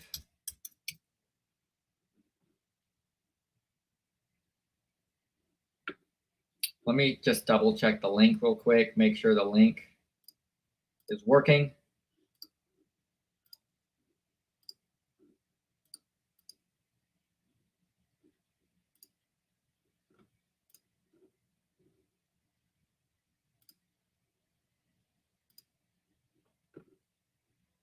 I've replaced the link in the event that it has changed the link for whatever reason. Potentially has done that. And we got the first person. I'm going to give it a second for the links to come in because I respect the order, the previous order, and I have saved the previous order. Let me just pull that up real quick. If Raptor Blue wants to come in, it's his turn next. So I'll give him a second to come in. And then we're going to go according to the previous queue up. Let me see. Raptor Blue, there he is. Howdy. Well, I gotta meet you. Give me a sec. Yep, it is my turn. Hey, what's up? Doing good. So that's good to hear. Hey, What's so the protest? What is the protest here? What is the protest? Well, you don't know God. You don't know God's law. God literally says life begins at first breath. For one, so when do babies first breathe? Okay, well, let's start with that. When does it say life begins at first breath? Do you need me to like find you the article? I mean, you just said you haven't studied this before, but that's fine. Well, I read a lot. God says life begins at first breath. I'm going to say that not everything's off the top of my head. So I'm simply saying if you're going to make a claim, let's back it up. Just make sure that we didn't misunderstand it. Sure. Okay. While I'm looking for this, I do have. It would help out if I just kind of looked up in the Bible and not specifically on start pages. I do have a follow-up question to this, which is why do abortions occur? Several reasons. Genesis 2:7. There we go. The most popular. That's when he first breathed. Let me finish. The most popular reason, the best of my understanding, is it's an inconvenience. Inconvenience meaning. Well, an inconvenience, like I don't want it, I don't have to raise it, it's going to be a financial burden, somewhere along those lines. It's going to be something that I have to deal with for the next 18 years. So what you're saying is that it's a problem due to material conditions, correct? Not necessarily material, because some people just don't want it. No matter how much money you gave them, they'd be like, it's going to inconvenience me. I'd have to take care of the thing. Like, they just don't want it. Because they would have to stop working. They would have to stop seeing friends. They probably have to go to the doctor more often. They would not be able to eat certain things or have certain cravings, right? This is all we agree on this, correct? Sure. Yeah. Sure. Yeah. Do you disagree with this? I'm simply stating that it can sometimes be complicated, and I'm not pretending to know why people want an abortion all the time. That's all I'm saying. According to statistics, the most reasons occurs isn't because of a random inconvenience. It's because of things like economic pressures. It's occurring to things like health issues. Do you know when the most abortions occur? When the most abortions occur? Yes. Are you saying because it's not like they're being shot out into the baby guillotines. So when do they occur? Are you saying as far as like the trimester, or like? Yeah. Okay. When do they occur the most? I'd say pretty early on. Okay. And so at that point, what is an abortion at that point? What is an abortion? Yeah. I would say ending of a human life. Okay. So that's not true, because when it's usually in the first trimester, when the abortion occurs, it's usually just typically a heavy flow. Like it's on a flat biological level. When the abortion occurs, it's usually just a heavy flow period. A heavy flow of what? Blood, uteral lining, blood, all sorts of things. So you know what a period is, right? Yeah, so that's not true though, because that is true. An abortion is in their own terms removing the fetus or removing it's a termination. An abortion in their own terms, quote unquote, is just a termination of a pregnancy. Yeah, it is not anything else than that. So I showed everybody earlier in the stream what they do with a first trimester abortion. They make you pop a pill and it all comes out and they say, don't look at it because it's just going to be gross. And then they're supposed to just flush it. That's not true. So the first trimester is literally just a heavy flow. That's all that is not true. That is literally true. There is at least, and I will use your own terminology, a clump of cells that are actively working on being. Not when they are aborted. Not when the pill is taken. It stops that process. Okay, so there is a eyewitness that I was talking to that said that they were told this, and they were told don't look in the toilet just because it's gross. Cool. I don't care about your anecdotes. I care about what actual fact is. Yeah, you can look that up. It's an act. I don't care about your anecdotes, Jeremiah, excuse me. I care about what the actual facts is. And the actual fact is that when the abortion occurs, usually in the first trimester, it's just a heavy flow. Anything more than that, anything past that, then it starts to get a little bit more detailed and complicated. In the third trimester, they usually just induce the pregnancy. Yeah, but that is false. And I showed. What do you think they just go in with the machine and vacuum it up? That's second trimester, not first. With first trimester, even then, that's not true. But okay, go ahead. You can look at all of the things I just showed earlier in the video. I provided them. Well, what you provided was not actually sure. Go ahead. See, if you let me finish, if you take a pill to end the pregnancy, you aren't just flushing goo. You are. I mean, it is quite literally goop, yeah. But we're also moving on from my actual point, which is why do abortions occur? Well, you stated something that's so asinine, so utterly stupid. What's stupid about it? You stated something that's utterly wrong, which is it's just a heavy flow. A heavy flow of what? Yeah, in the first trimester, it is a heavy flow. DNA, it is building, it is constructing, it takes shape, it is small, but it's still there and it's still visible. Yeah, it's not a human though. It cannot survive. It can't breathe outside of itself. It cannot survive outside of the womb. It is not human. It is quite literally a clump of cells. It also doesn't fit God's law of Genesis 2:7, which it can't breathe. So, like, even on the biblical level, you're wrong. But again,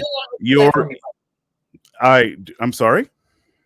The whole breath of life, but I'm going to get to that in a second. The point now is you said it's a heavy flow. Yeah, it's blood. And you just said it's blood. But I'm saying it's not just blood. It is somebody else's DNA. It's a child's DNA. Like if that child grew up and you could do a DNA test, it would be that DNA. That is how children work. Yes, Jeremy. Sorry, I keep calling you Jeremiah. That's fine. It's people call me that my entire life. I get That's it. My I don't bad. like it, I get it. But my point is that thing is even you called it a thing. Some people would call it a fetus. Okay. It's not a zygote. It's a zygote. A zygote. Okay? Whatever you want to call it. It is that's the accurate term. It's what scientists decide to call it to dehumanize it. Okay, if we're gonna get into that, are words prescriptive or descriptive? I feel like depending on the word, it could be both. I'm sorry. What word would be prescriptive? Well, do you know what prescriptive means? Yeah, just to make sure that we're on the same topic, define prescriptive for me. No, I'm asking you, do you know what prescriptive means? I have an idea, but I could very likely be wrong. Please go ahead and say it. What do you think prescriptive means? It, which is why I'm asking, so that we can be on the same page. I'm not trying to trap you. I'm trying to you're not trapping me. You're afraid of being wrong, is what's happening here. Admitting I could be wrong, and I would rather not. So I'm asking for the. You could just say it, but it's fine. Relating to the imposition or enforcement of a rule or method, it is saying because I say this word, that is what it means. instead of what descriptive means, which is these words describe the action or the entity or whatever is around me. Can you go back to prescriptive? I think I didn't quite catch that definition. It is giving, it is saying because you said something, then it is true. It is quite literally trying to give a good example. It's a rule of usage. So if I were to say the sky is blue in this term, if I'm being prescriptive, it is blue because I am saying it's blue, rather than I am describing the physics behind what I am perceiving as blue. So very, very, very rarely could I think of something that would be prescriptive. So most of the time, what can you think that is prescriptive? For example, speaking things into existence, commands, potentially your own thoughts, feelings, things that aren't necessarily factual. But I'm not trying to go Those down are all descriptive. Those are all descriptive. I'm trying to get to the descriptive words, which I agree with you. If not 100%, 99% of words are generally descriptive. So I'll agree with you there. Interesting. So, okay, interesting. I'm seeing as how you struggle with that. Anyway, so it is a zygote. It is not a term, quote unquote, to dehumanize it. It is describing it what it is. Do you know, like that is what is occurring, the process that is occurring? If I make up a name for it, I can be prescriptive with words. Doesn't mean it's true. It just means I said it. Okay? We did this. Okay, you clearly don't understand what prescription means. That's fine. So no, we have given the term zygote because of the cell of how it forms. We have given it a term. Yes. I'm not saying that term is accurate. I would disagree. All right. When does life begin? When does life begin? I'd say at conception. It's my personal opinion. So if that conception fails and it's death, it's a murder. Murder is somebody intervening to end it. If it fails, nobody intervenes. So if it's just natural course, if it fails and whatever does not occur, right? If it fails, yeah, then it didn't occur. Like a murder didn't occur. But a death occurred if it failed, because both the egg and sperm are alive. They are living. They are not thinking. They are parts of our biology, but they are alive. You jerk off on the ground, you are killing cells. A sperm cannot reproduce. When a woman has a pregnancy, it is getting rid of the cells. A sperm is not human. It is from human. It is not. An egg also isn't human, but from human. But a zygote, when they combine, clearly. To answer your question, which you've not let me answer yet, I would like to answer it. You did. You just failed, but okay. Go ahead. You said that if an egg and a sperm meet, does that count as a death? And I would say if they successfully conceive and then somewhere later in the line fail, then yes, life was started and failed. If they did not join together, then no, it was never human life. So I see that you are clearly not prepared for this conversation. That is fine. How was I not? So well, because you literally just described what a regular, I guess, non-punishment for sex would be, using your terms. It is weird that it's a whatever is convenient for you argument that you've been using, but it's. Is there anything wrong with what I just said? I mean, you're not even addressing. Yeah, quite. I am actually, because you don't know how a zygote's formed, and that is fine. It's not just one sperm hitting the egg. It's not. There's numerous. I know how conception happened. I'm just not going into a class about it. I'm pretty sure. Well, it's not a class. I literally just described it very simply. That's why we use terms like zygote. But that's fine, because we have moved away. We have moved away from my actual point, which is at what point are we? You say it begins with conception. Fine, great. You believe it is a thing of convenience, which is drastically incorrect, because most of these pregnancies are done through things like, materialistic concerns. If I have no money, how am I going to have a baby, for example? Did you hear my previous address on that? I've actually I'm not 100% certain, but I'm pretty certain I've made profit from the government on my kids, though it be little. Well, yeah, financially you speaking, have what, 2 kids? Yeah, you get a kickback on your taxes from that. You probably shouldn't think of your kids as like a profit incentive, but that's No, not I know, even I'm just pointing it that's out. a weird way to phrase it then if you don't think of a profit incentive. What you should probably listen to what I'm saying, which is if you are pregnant, you do not get the kickback from your government. Right? These are material conditions. You are losing things like work. You are losing things like leave. You are putting yourself in financial risk having a child. So if you want to have more children, if you want to move away from abortion, what would be the proper response to this? I'm not exactly sure what your question was. What is the proper response to move away from the primary source of abortion? The primary cause of abortion isn't because, you know what? I didn't want this kid after several weeks. It's very much, I'm pregnant. I cannot afford, or I don't have the material conditions, or I'm not in the mental health, headspace. Why? What? So how are we going to address those? Might be into politics, but we've already agreed just a moment Abortion is a political issue. Inherently. I've already said with the previous guest that I agree that there should be people who try to help with the taking care of kids, whether that be government or otherwise. However, I am trying to talk about it from a moral standpoint. This is a moral standpoint. Why the definition of life has been thrown. This is a moral standpoint. This is a moral standpoint. I am trying to say that abortion is killing a human.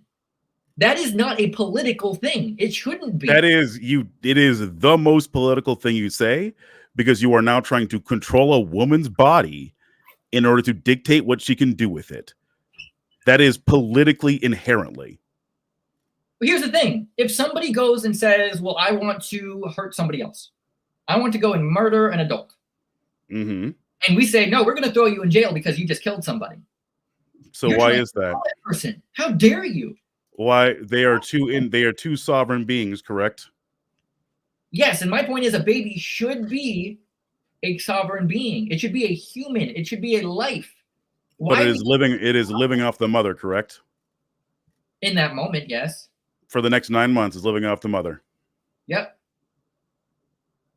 So it's not a sovereign being in those 9 months. Well, what is a sovereign being? A being that is independent of something else. What do you mean, what is a sovereign being? You and I are two different beings. We are two sovereign beings. We have autonomy. We are independent of each other. I'm not feeding off of you. You are not feeding off of me. Okay, well, to be clear, I've always understood the word sovereign being to be something of independent from the government and stuff. And so, sure, you got me on that tongue twister. I'll agree with you. It's not a tongue twister. Are we attached at the hip? Are you feeding off my nutrients? Can you let me finish? Sure, go ahead. I am simply saying I messed up on my wordage. Mm-hmm. I will say a baby is not independent of the mother. I've always understood, to help explain why I messed up, that sovereign is referring to a term to adults in relationship to the government. So when you said sovereign, I was like, yeah, but I wasn't sure where you were getting at with that. And I will agree that babies need their mothers to survive in the first several weeks, especially. Yes, a fetus and a zygote and a child, a baby, do need their mother in the first couple of months of the pregnancy. But there's any number of things that can occur in this time where the child ends up dead due to no fault of the mother or of the child or any other number of things.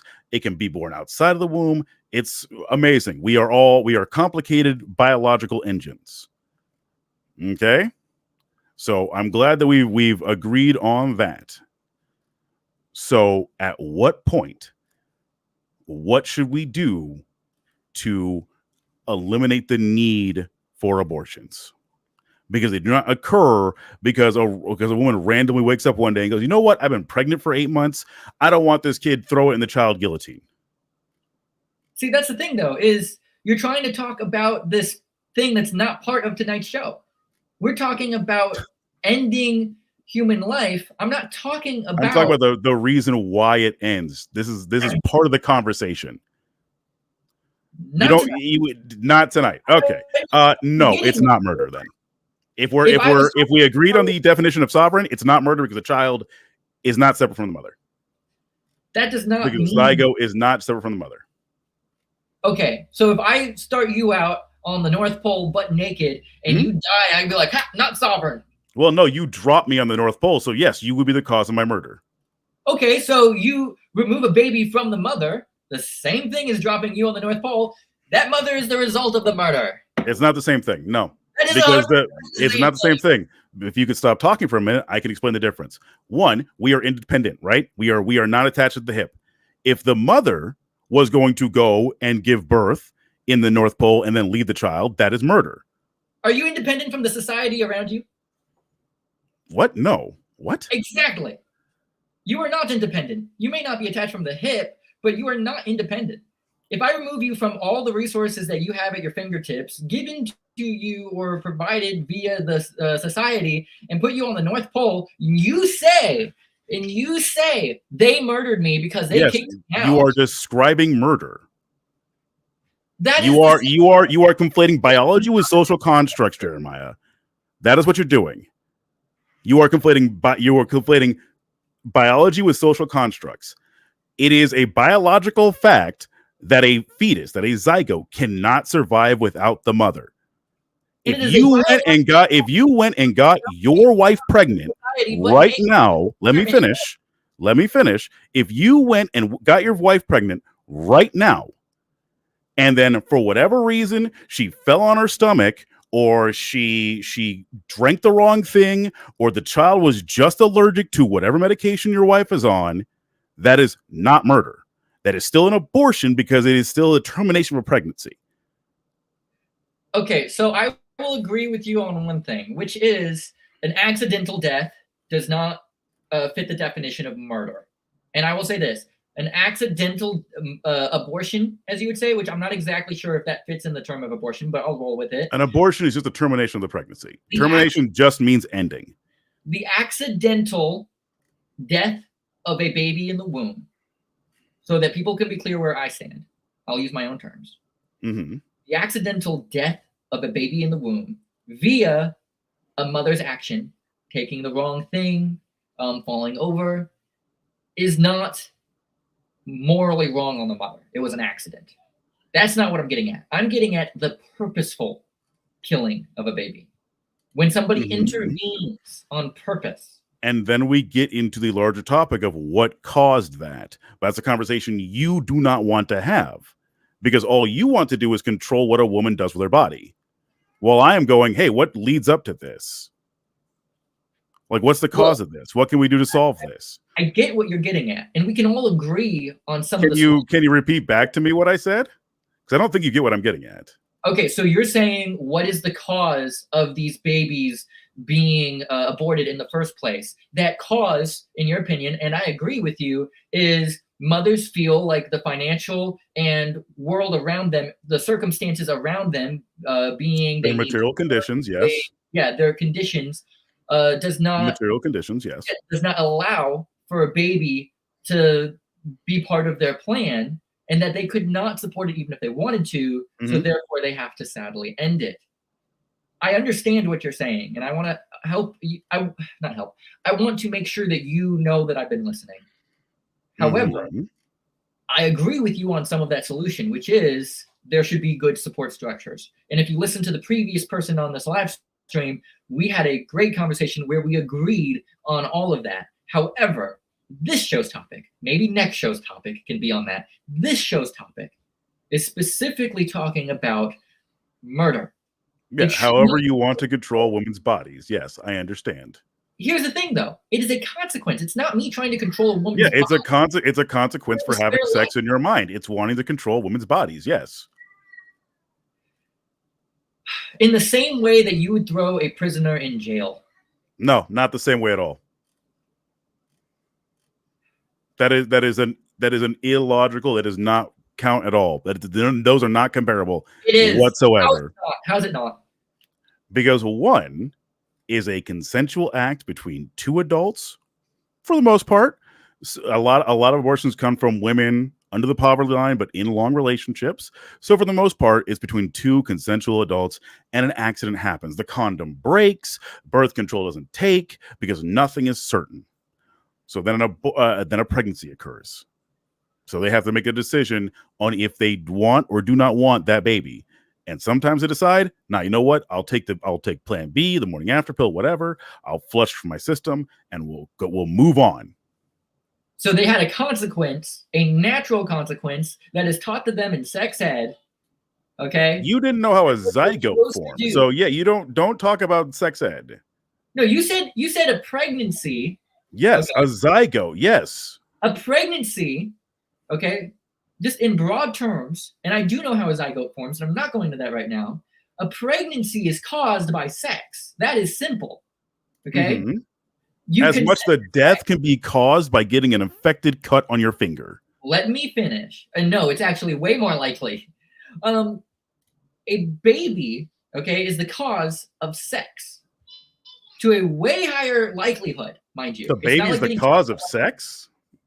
Oftentimes. It is one of the causes. The baby is the cause of sex. Pregnancy, yes. The start of a baby.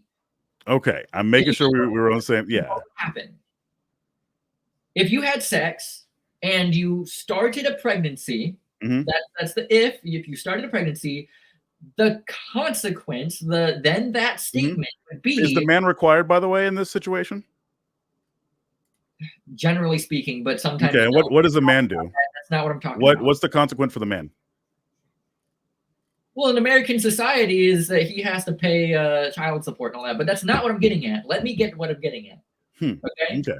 What I'm getting at is you consent to the cause. You don't consent to the consequence.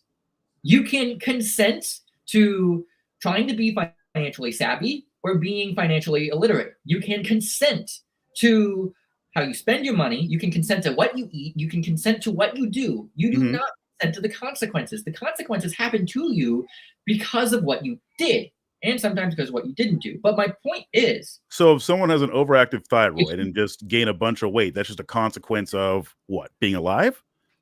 As I said, sometimes not to what you've done. But so it's not a consequence then. It's just something that happens. It's just an event. With pregnancy, it's always true. It is a consequence of the things you have chosen to do. Except if the woman can't get pregnant, right? I'm talking about pregnancy, not the lack of pregnancy. Yeah, I'm talking about like women.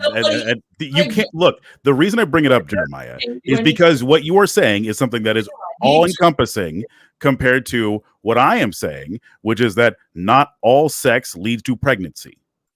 And mute.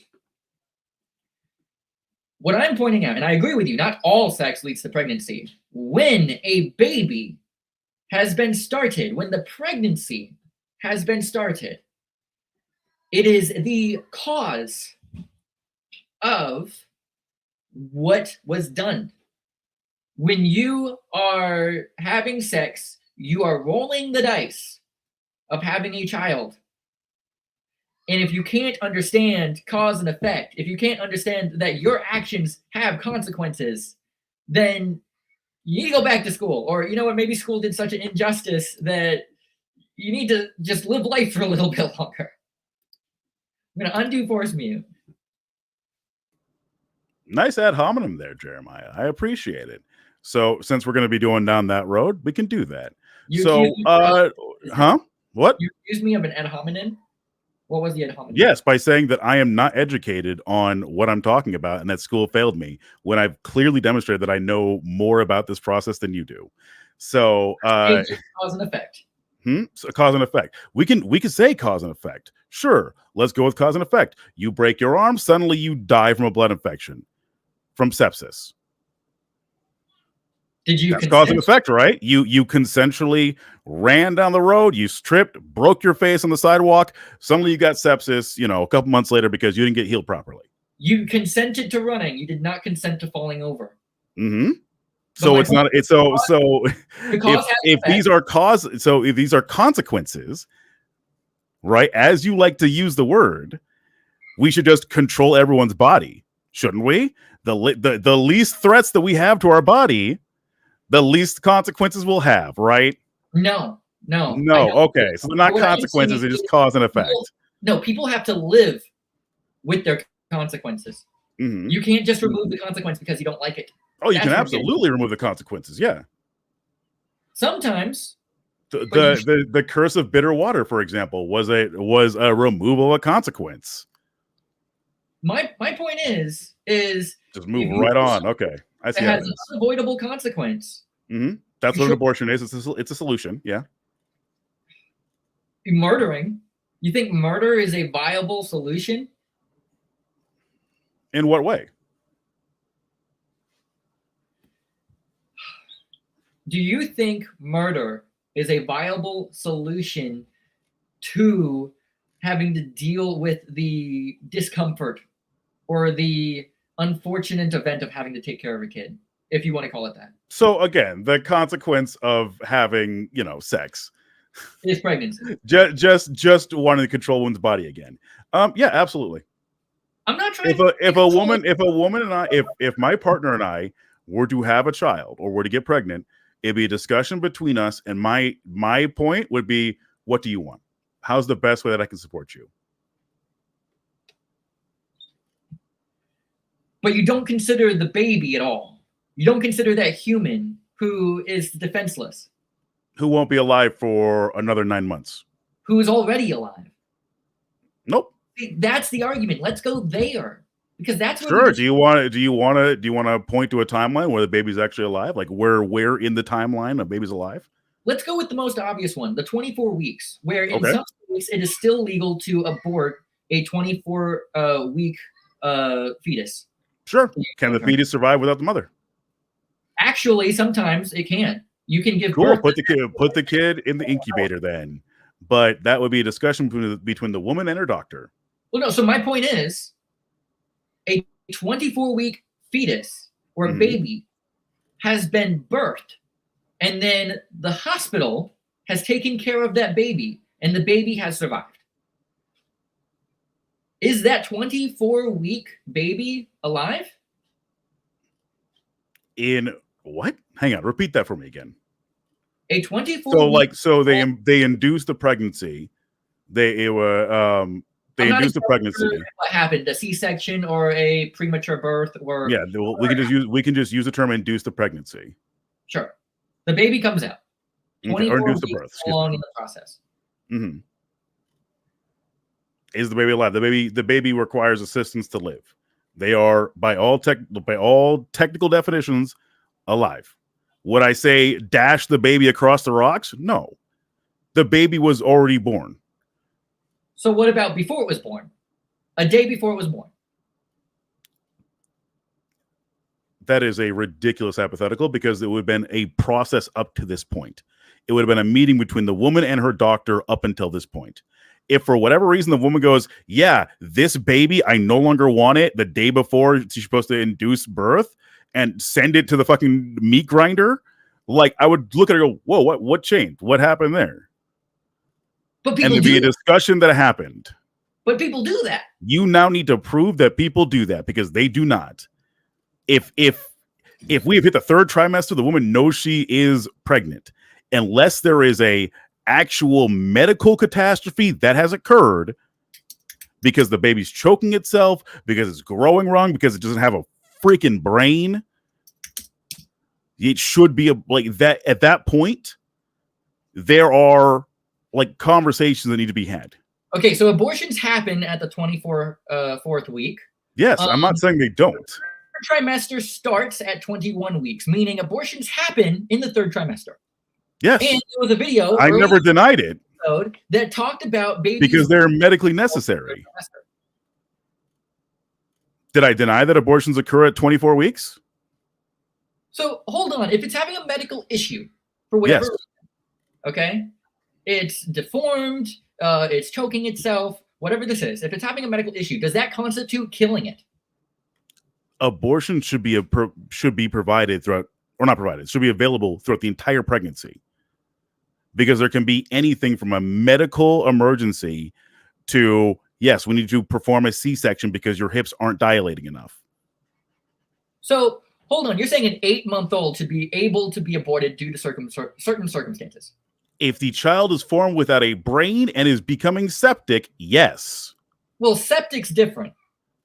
Okay, septic is not life. If it doesn't have a brain, if it's missing vital organs, then that's not life. Now you're getting into the conversation of what constitutes a life. Well, babies can die or fail to develop. That's not what I'm talking about. I'm talking about a baby who has developed but is maybe missing an arm, or is deformed in a certain way, or is mentally challenged, or has heart issues where the doctors say this might not work out, but we can't know for certain. We're just predicting it more. Because that's what they do. They'll say, we test for a lot of these things, yes. So my point is, they can still be born. Anyway, late-term abortions after 40 weeks do not occur. Okay. Let's just say 24th week. Okay. Yes. 22nd week, just to be safe. 22nd Sure. week, the mother runs into a situation, right? Mhm. Let's say her spouse has left her, so she's not going to have financial stability, or her spouse died, therefore no child support. Let's say she gets horribly sued, everything's lost in a fire, she can't regain it for whatever reason. Let's just say financial struggle, right? Yes, a material condition. Yes. Is completely healthy, but she says, I can't handle this. Should she say, okay, let me kill the baby then? That is a conversation between her and her doctor. Morally speaking, though, is that okay? Morally speaking, that is a conversation between her and her doctor. Doctor's going to decide what is moral. You're saying right now... The woman gets to decide what is moral in that situation.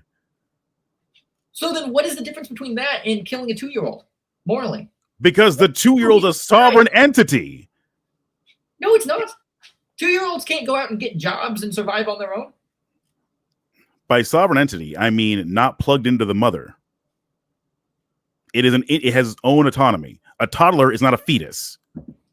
A toddler still relies on its parents, though. A toddler is not a fetus, correct? So you would say that in the womb, okay, outside of the womb, not okay, regardless of age. Is a toddler a fetus, Jeremiah? I asked a question. I am asking another question to judge how, your knowledge on this. Is a toddler a fetus? No, not by definition. Now, let me ask a question to you, which is, are you saying, because I want to be very clear, that the definition of life comes down to in the womb, not in the womb? No, I've already asked you that question before and you couldn't answer it. I don't believe the breath of life, Genesis 2:7. When does life begin? Wait, you couldn't answer it. For me, my opinion personally is it's one between the woman and her doctor. I am not involved in this process because it is not my body. Right? I am not pregnant. All I did was dump something into the woman. Correct? In this case, yes. Name a case where I would get pregnant. That's not what I insinuated. What did you insinuate then? That you impregnated a woman. You're saying that you yourself... Yeah, do you want me to call her right now? You're yeah, see, that's what I thought. Don't go there. Anyway. I'm not attacking anything. I'm saying you just did, dog. You just did. Now, anyway, let's move past this point. My personal opinion does not matter after it's your body. You can do what you want. If this is going to commit. Okay. I'm sorry. At a certain point, I can't be respectful anymore, and I didn't want to be disrespectful to you, so I just had to leave. And sadly, I'm the host, so I can't leave you on the show. So I got too many people in the chat. I got to leave somebody sometime. He believed, and his definition was first breath, aka when you leave the room. But by the way, can I just point out, first breath And was he was using the Bible as his definition. He was saying, well, the Bible says. That was his definition. Okay, well, my point is, what is my point? He was saying that morality came down to the individual woman and the doctor, which means morality could be different case by case, which is not how morality works. I'm not going to allow that. No. I talked to him for as long as I could bear. Maybe he can come back in and we can breathe and try again, but at a certain point, I am human and I will get annoyed, and I don't want to do that on this channel. Ben, let's see if Ben is in the queue. He is. I'm going to respect the previous queue. Ben, you are in. Thank you for waiting so long. Hey, can you hear me? I can. Oh, okay. Yeah, I just had a quick question. Let me see. I just have to agree to something. I was curious what you were saying. A lot of what you were saying, because I think that you're Protestant or Bible believing or something like that. I wouldn't necessarily define myself as Protestant, but yes, I do read and listen to the Bible, and I do believe it. Well, you're not Catholic. No, not Catholic. Okay, and one of the interesting things that with these arguments about abortion, Catholics, I don't know, some Protestants might have it, but you're familiar with the concept of natural law, which I think is what you were getting at, that like you don't need the Bible to know that abortion is murder, which I agree with. But I don't know how you get there without at least some understanding of natural law. In other words, that we can know things through reason without the Bible. I would say in some cases, natural law is fine. Yeah. You can determine if something is alive or not with natural law. Yeah, in natural law, it's not only a Catholic concept, but it tends to be associated with like Thomas Aquinas, and helps to avoid this problem of people trying to say, "Oh, you're saying that because you're religious," and we live in a religiously plural society. Follow what I'm saying? Yeah. But the other thing you said is like you weren't happy with how Catholics have been pro-life. Is that right? Something like that? No, I said I don't agree with everything Catholics do, just period, as a blanket statement. Not They in have terms done of a lot of pro-life. horrible things throughout history that I do not agree with. Right, but so have a lot of people. I don't agree with everything the Baptists have done, which I would closely associate myself with Baptists, and I've seen Baptists do horrific things. So. Oh yeah. You're just saying that. Yeah, I mean, I don't think anyone would be surprised if one was to say Catholic people are not all saints, right? I mean, but I don't know if you mean the church itself. The church. I was specifically referring to the church. Oh, you think the church has done horrible things? Like what? They've burned people at the stake. They've tried to control government in horrific ways. The church, technically speaking, the church, a lot of times people say that the church actually has never had the power to burn anyone at the stake. They would have the power to try someone for heresy and then hand them over to the civil authorities, right? You recognize, though, there's such a thing as a Swiss guard. The church largely doesn't have like an army or doesn't act as a government, but can act with the government in a Catholic country. So it's not anymore. A little bit of bigotry there. I'm not 100%, like, I'm not a Catholic historian. Like, it's not one of my specialties. But as far as I'm aware, the Catholic Church has done a lot of grotesque things in politics, whether they heavily influence or if they do themselves. Like, I know back in the Bible, there are these Pharisees that heavily persuade the Roman government to go and kill Jesus. They didn't technically do it themselves, but the Roman government wouldn't have done it without them. That's a good analogy. Yeah, that's a good analogy to what happened in terms of like the Inquisition. That's a good analogy in the sense that if you say the Jews crucified Jesus, it's technically the Romans that did. So it was like that. The Jews did not, the Pharisees or the whatever, Sanhedrin, did not themselves have the power to do anything without the Romans doing it, but they handed him over. And so that'd be a better analogy. I'm just saying, it's no big deal. I just think a lot of times I grew up as a Protestant, and I thought a lot of things about the Catholic Church that are simply not true. I just had a conversation with a guy. He said that he thought that the number of people who died as a result of things like the Inquisition was probably in the millions. It's actually like more like 3,000 total ever, somewhere in there, somewhere in the low thousands. But anyways, one interesting just question.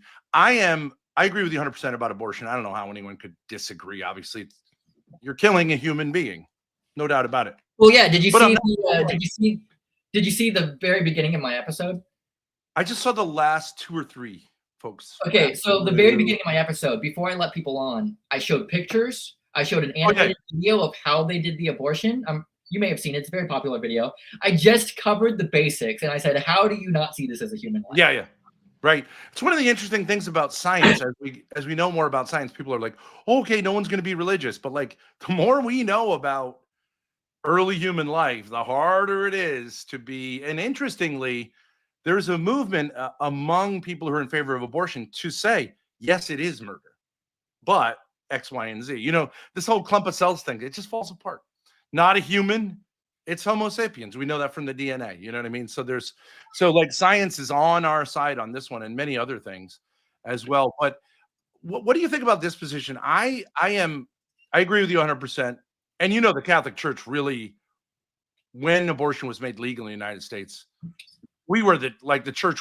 I wasn't part of it. We're the great champions, and Protestants were relatively late to the game. Nevertheless, not to play, that game. I don't think it makes sense to be pro-life politically. Okay. And you know why? Because I think that you have to. It's a little bit like slavery. You know, so when I'm against slavery. But you had to persuade people of the wrongness of slavery before you could abolish it. And I think a lot of times what we have to do, and you're doing a beautiful job with your kids of saying pregnancy is great. It's cheap. I like that you say that. It's true. It costs more to have a dog than the kid. If you're, if you don't have the money for it, right? And so I think we have to persuade people before we can change the laws that pregnancy is a wonderful thing. And especially women, we have to persuade them or get them to stop lying that it's like really awful, because I have 6 kids. And I think like most women who've been pregnant say it's like the greatest thing. It's natural. This idea, you know what I mean? This idea like it's a tumor, and this idea of like, even when you use the term consequence, I would say it's the fruit of sexual activity. Not consequence can kind of sound like negative. You know what I mean? Yeah, I guess I could change some of my wording. I've been trying to stress a lot. I'm not trying to be political here. I'm trying to be moral. Yeah. I'm trying to talk about morals. But a lot of the thing about what the opposing side says is abortion is a political thing. They're the ones saying pass it. I'm saying I could care less about the government. I think the government's wrong on this. I'm not talking about the government. I'm talking about life and death. Mm-hmm. The government doesn't get to decide what a life and death is. And they disagree with me, and they say, no, this is a very political thing. And yes, sadly, we have made it a political thing. But that's not what I'm pointing at. Well, are you saying the government shouldn't be involved in regulating what's murder? I think you wouldn't say that, right? Should enforce murder as bad. Yeah. I think the definition of what murder is, like what life is, should go down to science. Mm-hmm. They should turn around to the scientists and say, what is life? You guys study life. You guys are biologists. What is life? And then they should enforce that. There's no doubt every embryology textbook, every single one will say life begins at conception. We didn't know that until relatively recently, when you learn about the egg and the sperm and all that stuff. But there actually is no doubt. Every scientist knows when human life begins. That's what I'm getting at. Why this is not a biological debate and it's a political debate. Because they've lost the biological debate. That's the thing, though. Yeah, like it's all about politics. And I'm saying politics is wrong. We change laws all the time. If laws were steady, I might start to agree with them and say, well, this law is fact and it's solid. No, laws change all the time, depending on people's whims. But they should reflect.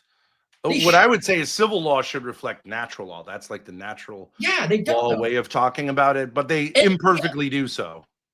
The other statement that I said about the consequence, I was specifically talking to that person about cause and effect. because they would say, well, you're making a woman do something that they didn't want to do. And I said, they chose to have certain actions.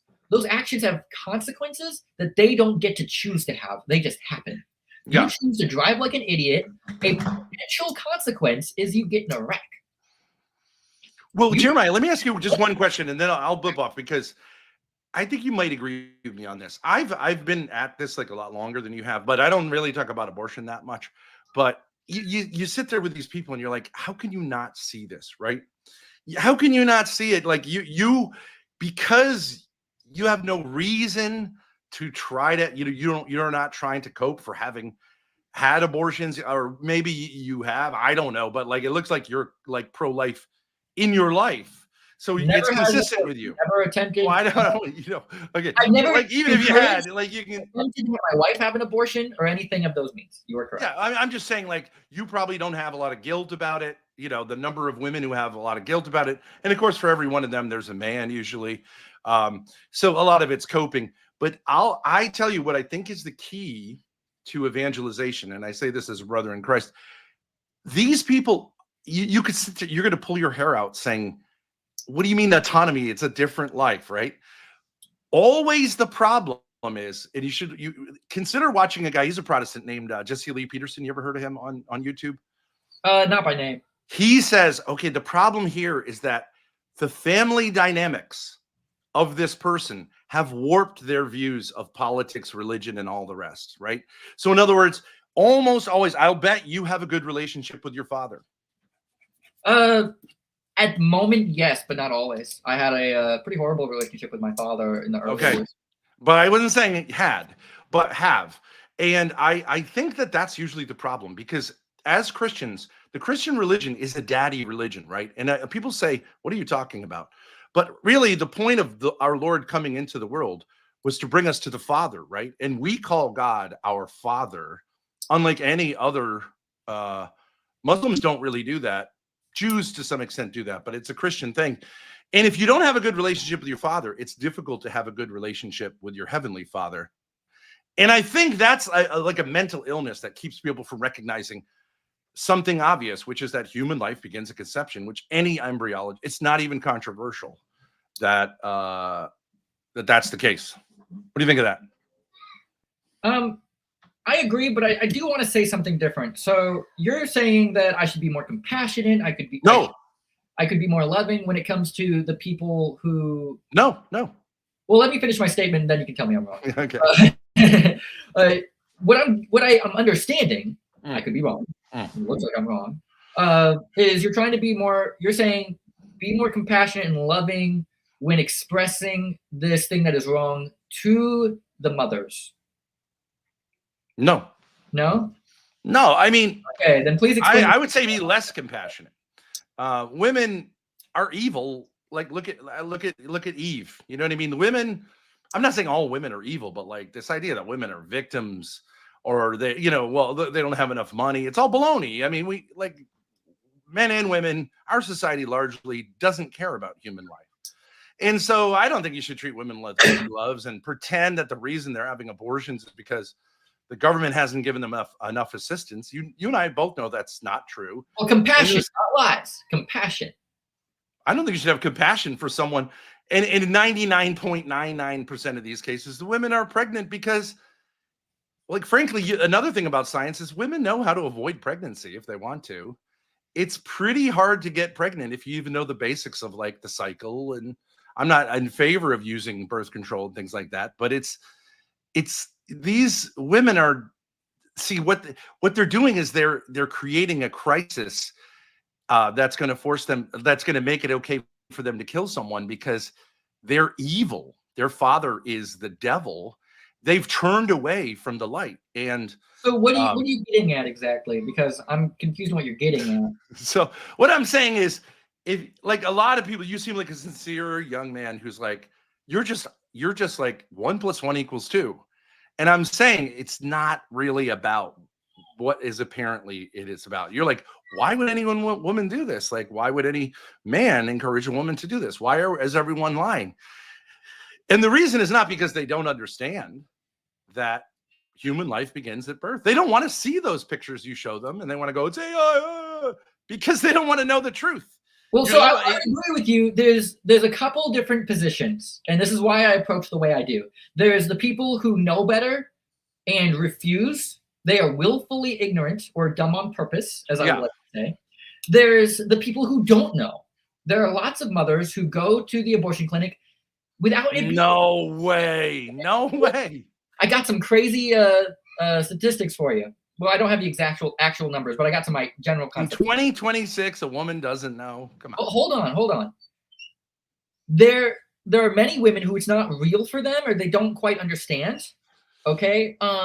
For example, a lot of what the ministries do that focus on stopping abortions, what they do is they have an abortion. They have a ultrasound system set up, and they said, for free, we will ultrasound your baby. And the moment they do that, it is a massive majority of the women who get the ultrasound say, crap, I'm not doing this. Yeah. But no one goes to those anymore. No one goes to those. Well, I used to live right down the street from one. It was empty all the time because now women know, like you're like they used to trick women into saying, I'm just going to do an ultrasound. Now they know, and no one goes to them. They're empty. The Catholic Church has or Catholic charities, largely speaking, have all these homes for women. If you're in a bad situation, have the baby and we'll give you all the diapers in the world. And they're empty because that's not why women have. I agree with you that but what I'm saying is you're saying the women who go and have the ultrasound will be persuaded, but they already wanted to be persuaded. They just wanted someone to say, maybe they wanted to say someone to say, we'll take care of you. I will personally make sure. You know what I mean? I watched a couple people on the internet who stand outside abortion clinics. Yeah. And yes, they'll say 80% of them, 90% of them walk through. Some of them even say, I'm killing my baby today. They'll say that. But there are people that they have actively turned around. And they said, I've been compelled. I wasn't sure. And sure. And they'll say, you were that straw. You were that person. And sometimes, yes, it's, I want to help. And then exactly. And I'm not saying that's wrong. So many people have gotten on the show and said, but it's not the information. It's the person. It's the person. They know what's wrong.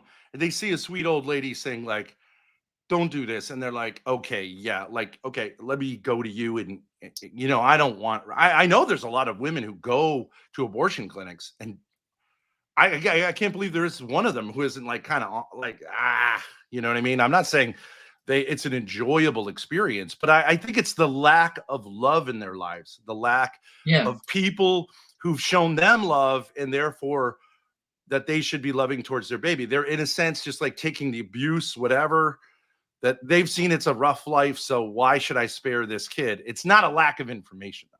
It's been said historically, not in the abortion area, but just in population, that when young people feel hope in the future, they are more likely to endure through crap and have kids because they see a brighter future. That's so exactly if they have right. Hope, they're more likely to have kids. And they're not even talking about abortion. They were just talking about when a generation is hopeful, they have more kids. The generation that caused the baby boom were very hopeful. They came right out of the war. They won. The economy was doing good. They had a lot of kids. My generation is saying the future sucks. Let's not have kids. That's exactly right. Yeah. I totally believe you. I do want to agree with you. And I think. And wait, can I say one other thing? I think women, Go ahead. Women who see a life ahead of them of hope don't have sex at a young age with some idiot. I think that's true too. Sometimes I think hope is missing. Right. And that's what I'm saying. We need to fight the war, maybe at the abortion clinic too, but it's really a war against despair. And a lot of Christians on the internet are champions of despair, always talking about everything is awful. The world's about to end. And that, why wouldn't you have you know what I mean? If everything's going to fall apart anyways. I have to be very careful with media consumption because I got to make sure that I add some hope in there every once in a while. You are very cheerful. And I just hope, I sense that you're relatively new to this. Don't let the trolls, don't let the negativity get to you because you're right. I can see the love of Christ in you. You're happy to be alive as a human being. And I think that's a beautiful thing. Anyways, I'll leave you with that. Yeah, I have to head out. Feel free to check out the rest of the channel and come back next week. I've loved talking to you. But thanks. I do have to keep it moving. We got a lot of people on tonight. All right. Take care. Okay. Love that conversation. I love calm, rational conversations. So far, it's only been people who agree with me, which is sad because I love having conversations with people who disagree with me. But that can be hard to find. And I'm not just saying, well, everybody else is wrong. I'm saying sometimes it's genuinely hard to have a conversation when there's so much emotion involved, where somebody disagrees with you in something that you think is murder. And they think, no, it's not. You're just trying to be evil. And so it's this black and white situation. And from both sides, it can be hard to have a calm conversation. But I do try to promote that. I think I've been trying to be fairly reasonable. Let's get the next guy in here. Lasty Benson. Let's see. He's right here. Oh, I just rejected him. I'm so sorry. Come back in. Hit the wrong button. They're right next to each other. I'll give him a minute to come back in. I am so sorry I rejected you. Mr. Benson. There he is. Okay. I am so sorry I accidentally rejected you. You there? I don't see your camera and I don't hear you.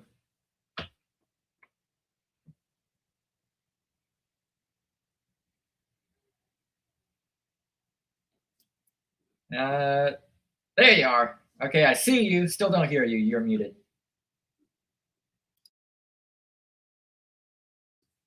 He's working on it real quick. While he's working on that, I did want to show. He mentioned first trimester. A lot of people have been mentioning first trimesters. It's just goo. I looked up first trimester abortions. These are the images I'm seeing. That's an arm. That's another arm. That's the head.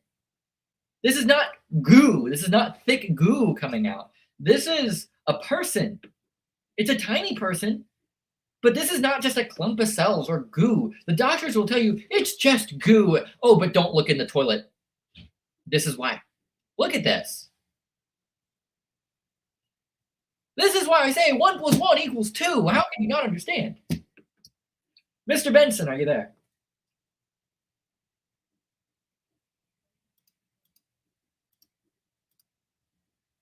I see you. I still don't hear you. Your mic is muted.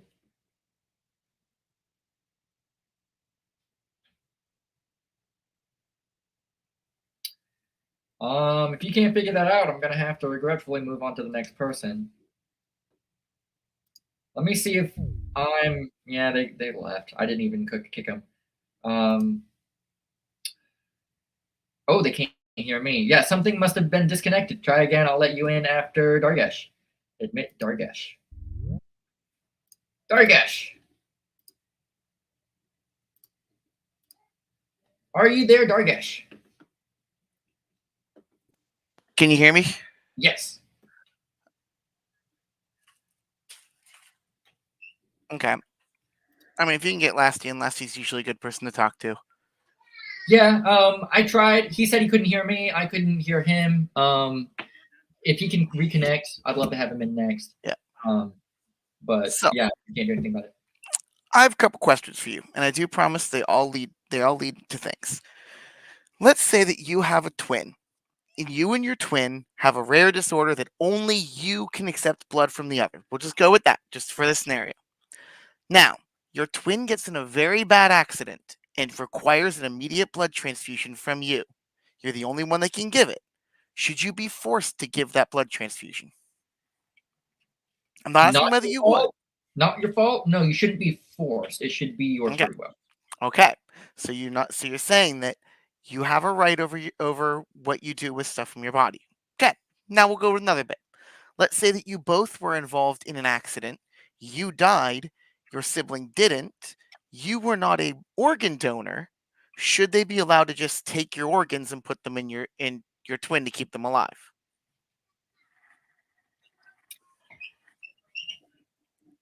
You die. You're not an organ donor. Mm-hmm. You have specifically signed that you do not want your. In fact, we'll even say that. Let's say that. Everybody knows you don't want to donate your organ. Yes, let's say you're actually part of let's say that you joined a religion where organ donation is an absolute sin and sends you to whatever punishment that religion has. Your twin isn't, so your twin can take it. So you absolutely would never want your organs to be given to someone else. But you're dead, and if they take your organ, your twin will live. You were both in an accident. It was neither of your fault. I don't know. I'm going to be completely honest. I think that's like less of a moral question. Like, I'm going to straight up say I'd have to ponder on that a long time, and I still might not find an answer. I'm of the opinion that you should have bodily autonomy no matter what. Yeah, I can see that case. I wouldn't disagree with that, but if you're dead, it's no longer you. So I understand.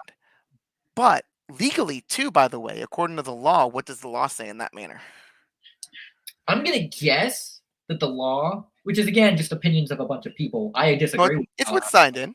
It's what's signed in the law, but yeah, I would say that I'm guessing that they can take organs from a corpse to do it as they need. Nope. If you are, if I am currently an organ donor, so if I were to suddenly get in a really bad accident and die, they can take my organs and use them for other people. I don't care. I'm dead. I don't care.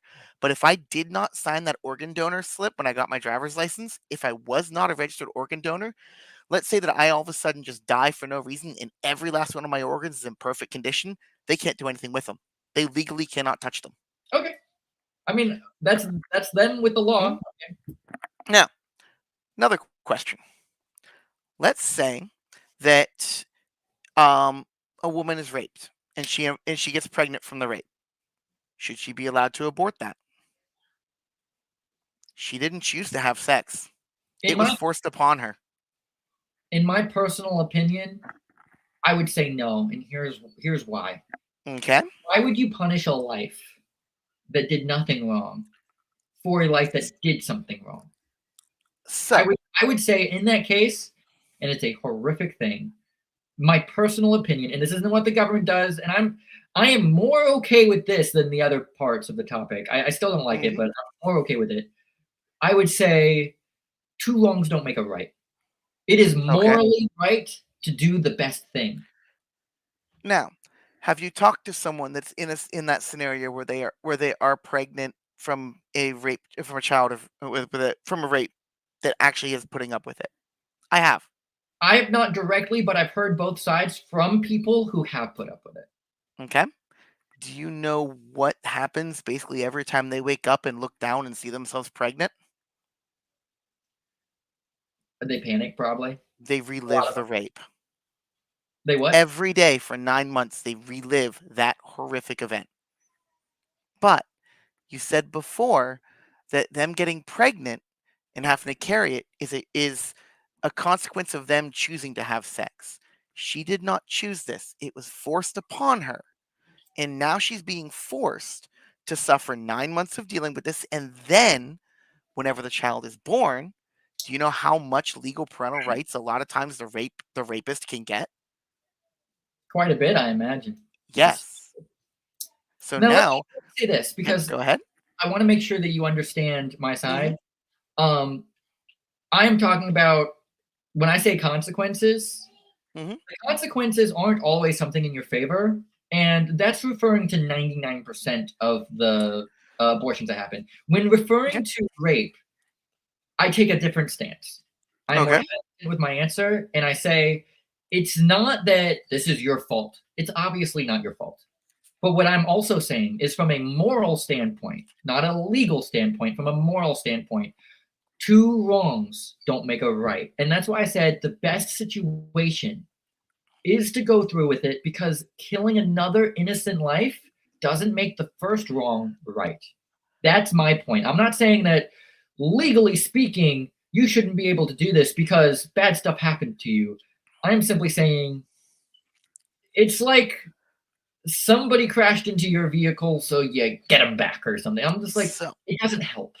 I find it very ironic that people who will never have to be in that scenario are sitting there telling people who would have to go through it exactly what they should have to do. This is why my argument on abortion has always been, I cannot get pregnant. Therefore, it is not my place to tell a woman what she should do with her body. I should not have a leg in the argument. The only area I talk about is bodily autonomy. You have a right to your own body. Should I be forced to make someone to have someone live off of my body just because I'm able to? I get what you're saying, and your logic makes a lot more sense than some of these other arguments. But what I would also say is sometimes bad things happen, and we Okay. still have to live with them. For example, let's go to that car wreck accident. Let's just say you're driving safe. Everything that you're doing is responsibly safe, and it's you, and you have your family member, your kid in the car. So you're legally responsible for this person, okay? And let's just say somebody else is being an absolute idiot and they're reckless driving and they crash your car because they're mad at you, right? 100% their fault. And they wrecked the car and you survived, you're fine, but your passenger, your child, got horribly wrecked. And they're in surgery for a while, they have a coma that lasts months, and then when they come back, they're mentally brain damaged. Not brain dead, different, but brain damaged for the rest of their life. And now you have to take care of that person for the rest of their life, which could be your entire life. And that's going to take a toll on you because not only are they never going to get married and stuff because they mentally can't comprehend that, but you're going to have to wipe their butt for the rest of their days, for the rest of your life. Should you have the right to kill that person and say, well, they're going to be too much of a burden on me? I'm going to this car wreck. I'm going to have hatred for that person every single day because I see this person who's had a horrible thing happen to him. Okay. I'm going to answer that with a question that's very relevant to that, okay? You are 8 months, like let's say your wife was 8 months into a pregnancy. She's getting ready to have the kid. You find out that there's a rare genetic disorder that means that that child will not be able to have any coherent thoughts for the rest of their life, but they're going to be in immense pain for the short time that they're going to be alive.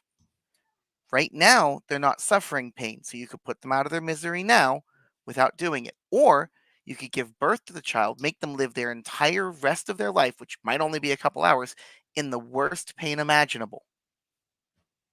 What do you do? Do you realize that third trimester abortions include ripping apart of the limbs? I showed a video in the very first. Do you realize that third trimester abortions only happen whenever there's a specific case like this? They don't happen because someone just let me want to finish. get. Let me finish. Third trimester, right? Let's just say that they're going to have horrible pain for the last 2 hours of their life. You realize, though, third trimester abortions are extremely painful for the baby, at least as far as we are able to speculate. So your propaganda film shows. But if you were to do it instantly, fairly instantaneously, so they only suffer for a couple seconds, wouldn't that be less painful than a couple hours? That's not what they do. Okay.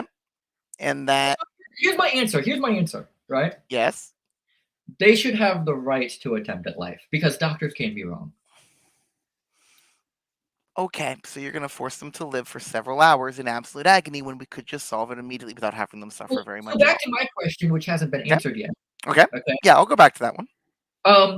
The person in that car who's going to be in pain because their back's not going to heal right, and they're going to be in pain for the rest of their life, and they're going to live for years in agonizing pain. They're not going to be able to think straight because they're mentally damaged, right? Do you kill that person? Have they already been born? Yeah, they're, let's say, 10 in this example.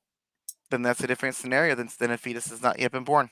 So you would say the difference in the value of life is whether or not it's been born.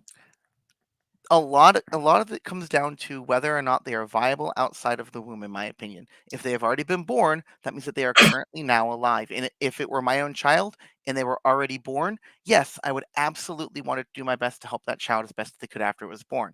However, if the child was still in the womb and was not yet born, I would personally, once again, the person carrying the child would have the ultimate final say, but I would personally rather the child not be forced to suffer needlessly. So now, let's just say, because I have another question, let's just say they're in the womb, but they are 22 weeks, which some states allow an abortion at 24 weeks. So it is with a legal right to have an abortion. Third trimester, 22 weeks. Some babies have been known to survive outside the womb at these ages. Okay. Do you, in the circumstances, let's just say the baby's, having a problem, Okay. Would you say abort this child or see if they can live? The doctors What say problem? not be able to, but it's only for the universe to decide. It's only for God to decide. The baby could survive potentially. Do It you? heavily depends on the problem. That is just saying they have a problem. That's why I gave you a very specific scenario. Okay, I can Just give you a saying very they have a problem. Okay. Give it more Um, specific because that will determine. I've seen examples. These are real examples where they say Okay. that's wrong with the brain and there's something wrong with the heart. Okay, Okay. this baby will not survive. That's what the doctor says. Okay. And then the parent says, "I'm going to let the baby be born. I'm going to find out naturally," and then the baby survives and becomes very healthy. Okay. Okay, so there are these examples. Those are true. Now, another mother who gets to hear all of this information, has the information I just gave you. They said there's something wrong with the brain, something wrong with the heart, same stuff. The doctors is certain, just as certain as they were with the other example, baby's going to die. Okay? 23 weeks. It is legal. They say if you hurry, you can get an abortion. And none of this will ever have to be a problem. The baby won't have to have pain and suffering outside the womb. Okay. What would you say is morally right? So, what are their chances of survival again? Sorry, there was a long bit there. My brain might have missed a bit. I just want to double check. What are the chances of survival? Oh, hold on, I can't hear you. I think I lost you. No, Can't hear hold you. on. My pen dropped on my keyboard. Oh, okay. All right. I just want to make sure. The doctor says there's almost no chance. Okay. However, babies have been known to break this odd before. Mm-hmm. Because the doctors, they're humans, they make mistakes, they don't know the future. Yes. Okay? So, do you give up? Do you let the universe, quote unquote, decide? Who gets to make that decision? Now, first of all, the person who gets to make the decision is the person who is currently pregnant. So I would be able to give my opinion to that person, but ultimately I would support whatever decision they made. And that would be one where we would have to have a very long conversation about what do we think? Do we want to? Do we have the funds available for if something goes wrong? Because in America, that can get very expensive because we don't have good health care in the US.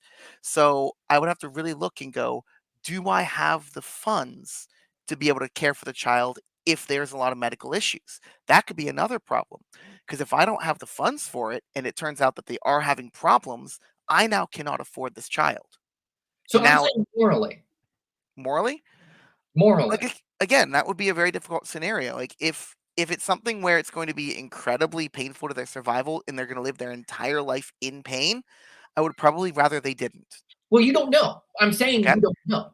The doctor simply says, in the doctor's human understanding, something wrong with the brain, something wrong with the heart.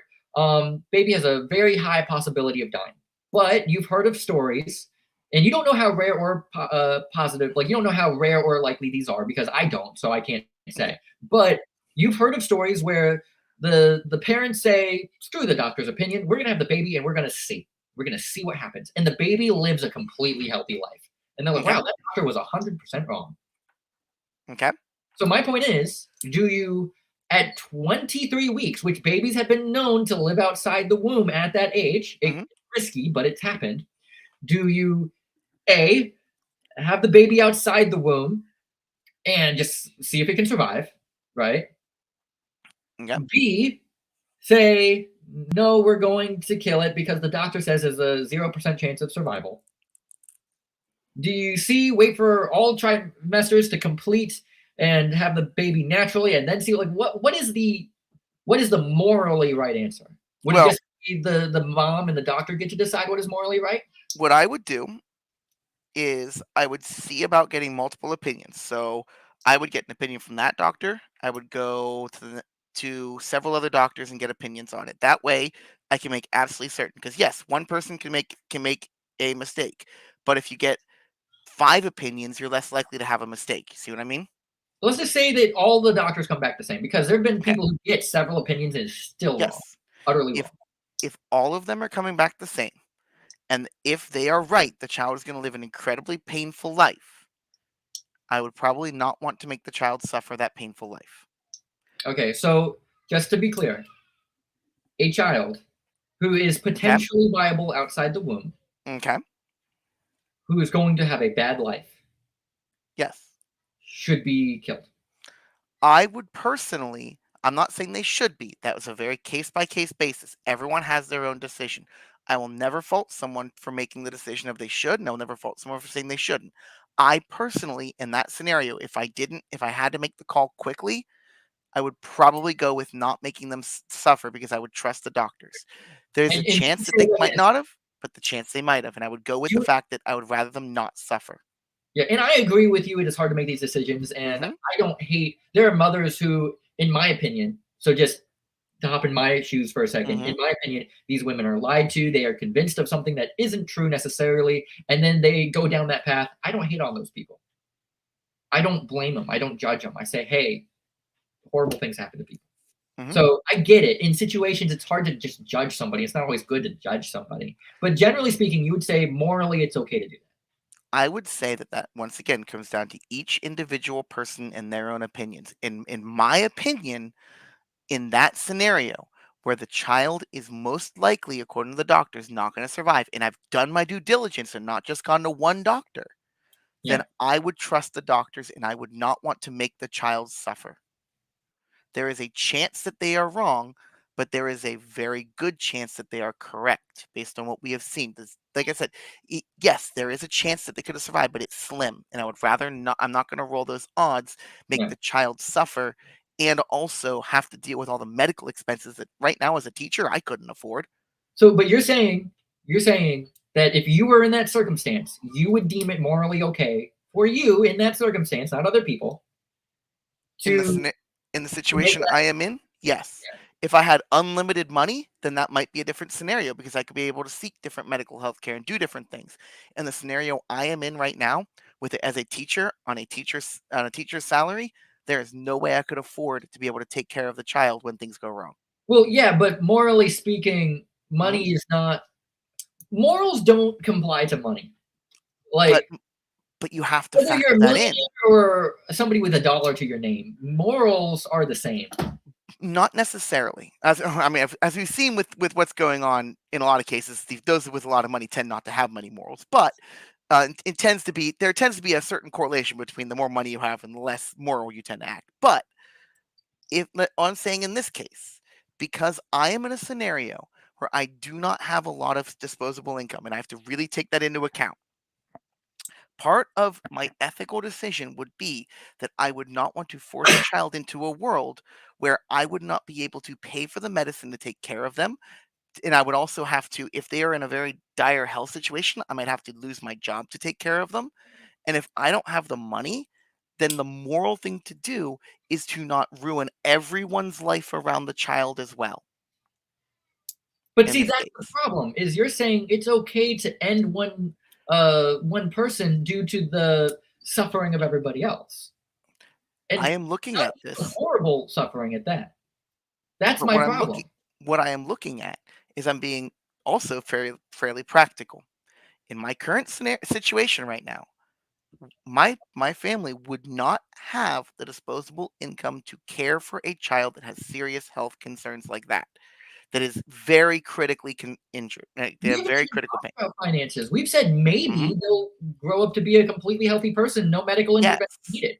Yes, but I also have to take into account what happens if it doesn't. And if the child doesn't, that would put me into such a horrific debt scenario that I would not be able to recover from it. And the child would still be incredibly painful and die. So let's just say, though, that the baby was born, right? Okay. 9 months are over. You didn't know. You didn't do any ultrasounds. You are completely ignorant. Baby comes out. Baby has problems. Is the baby already born? Baby's born day one. Still has there's your answer. Cheese all over it.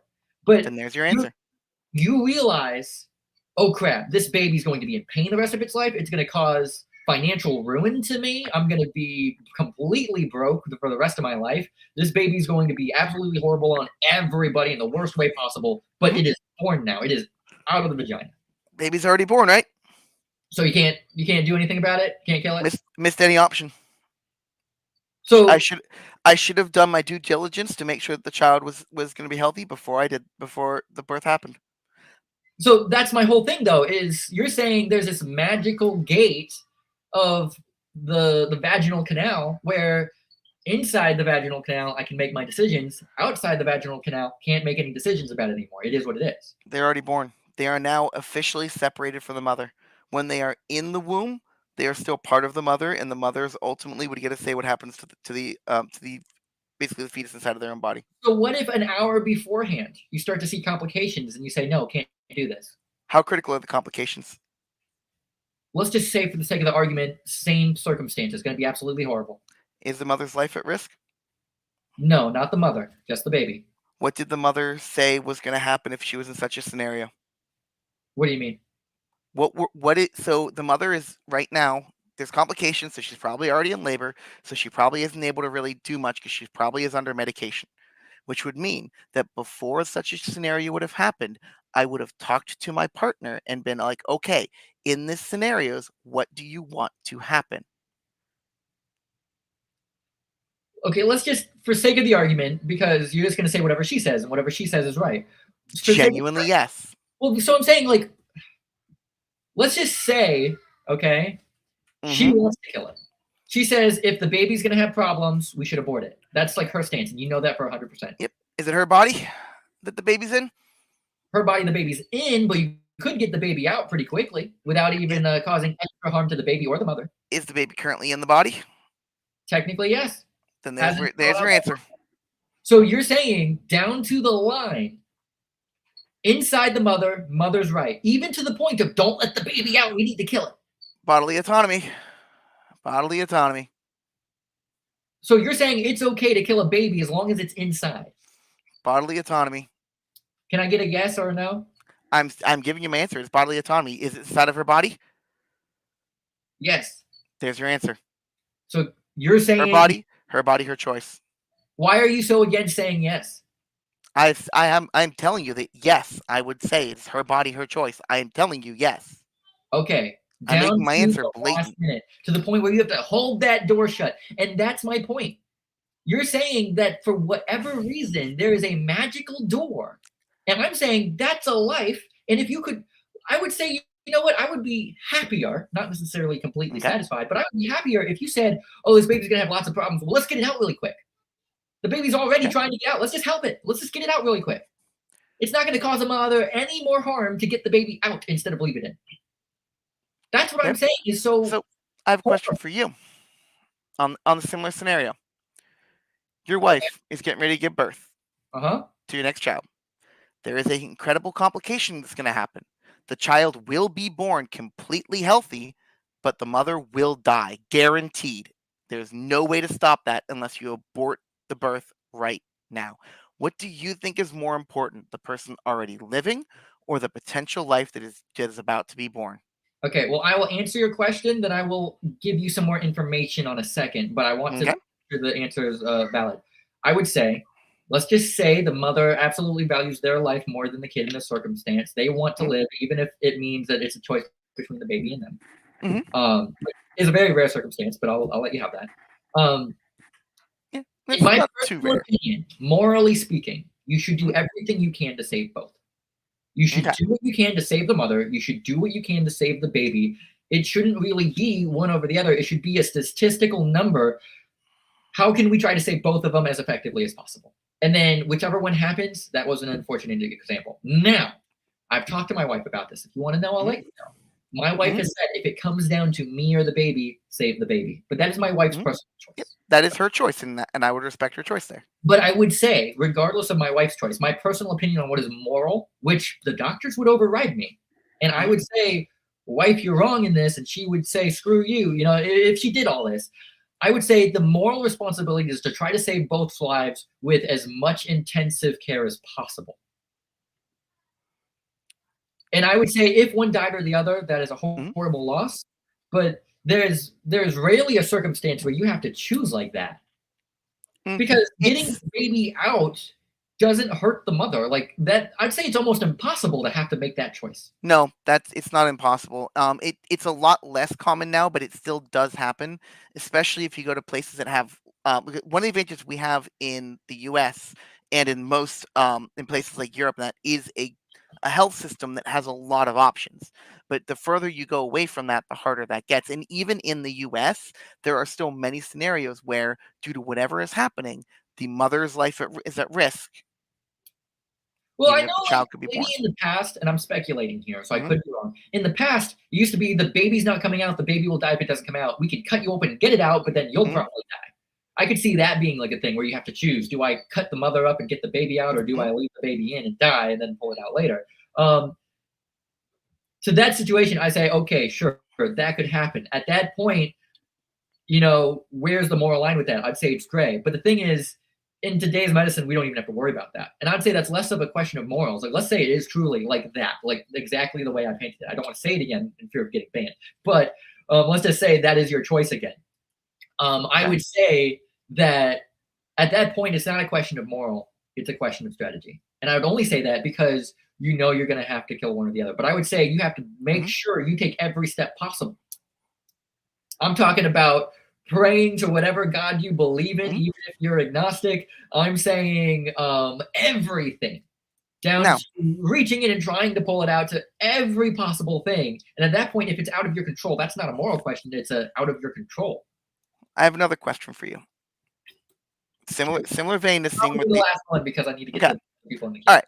You are in a hospital. The hospital is currently suffering a raging fire, and you only have the chance to make one split-second decision.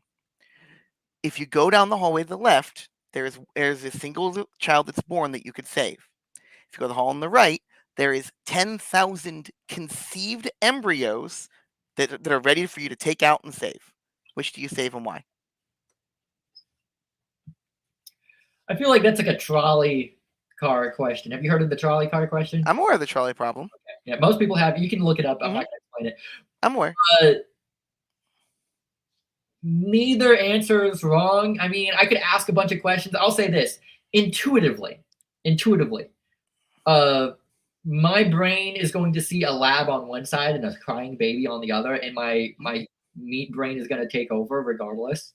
But if I got to sat down and ask, okay, are those babies when conceived? You said yes. Yep, you're already well aware that they're conceived and ready to go. I would say, what are they in, like, test tubes and gonna die? Are they how is the survival plan in process? So we'll say that they're inside of, like, you've seen Jurassic Park, right? Like, they're in test tubes and they can be injected in others. They're inside of, like, the Barbasol can that what's his name had to take away the dino things in Jurassic Park. There's a bunch of them there. You can easily carry them all with you. Yeah, then I would say theoretically 10,000 lives are better than one life. Okay. So if I had the time to ask all these questions to you, right, and we could pause the fire and be like, okay, which do you pick? 10,000 lives or one life? I'd be like 10,000. But like, I mean, I will be honest, if I didn't know any of this and I see a lab on one side and I see a crying baby on the other side, obviously. You worked there, so you already knew. You worked there, so you knew. Yeah, if I worked there and knew, obviously, again, let me emphasize, I wouldn't try to save one. I would try to save both.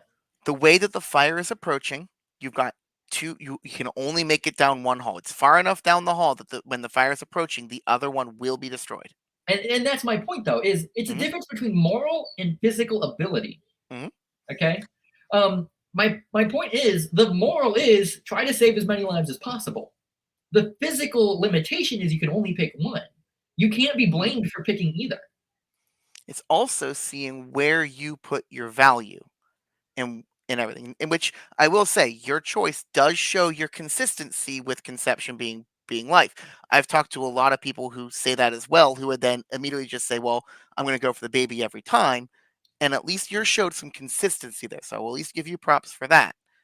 Because a lot of times, like you said, that in your brain you would, and I understand that. That's why I wanted to emphasize you worked there and you already knew both those. That way it's not a case of. I am trying to be honest. I'm not trying to lie to you because I know I have to stay consistent. And I'm like, oh crap, how do I stay consistent? I'm not worried about staying consistent. If I'm not consistent, then I have ill logic and I need to change my logic.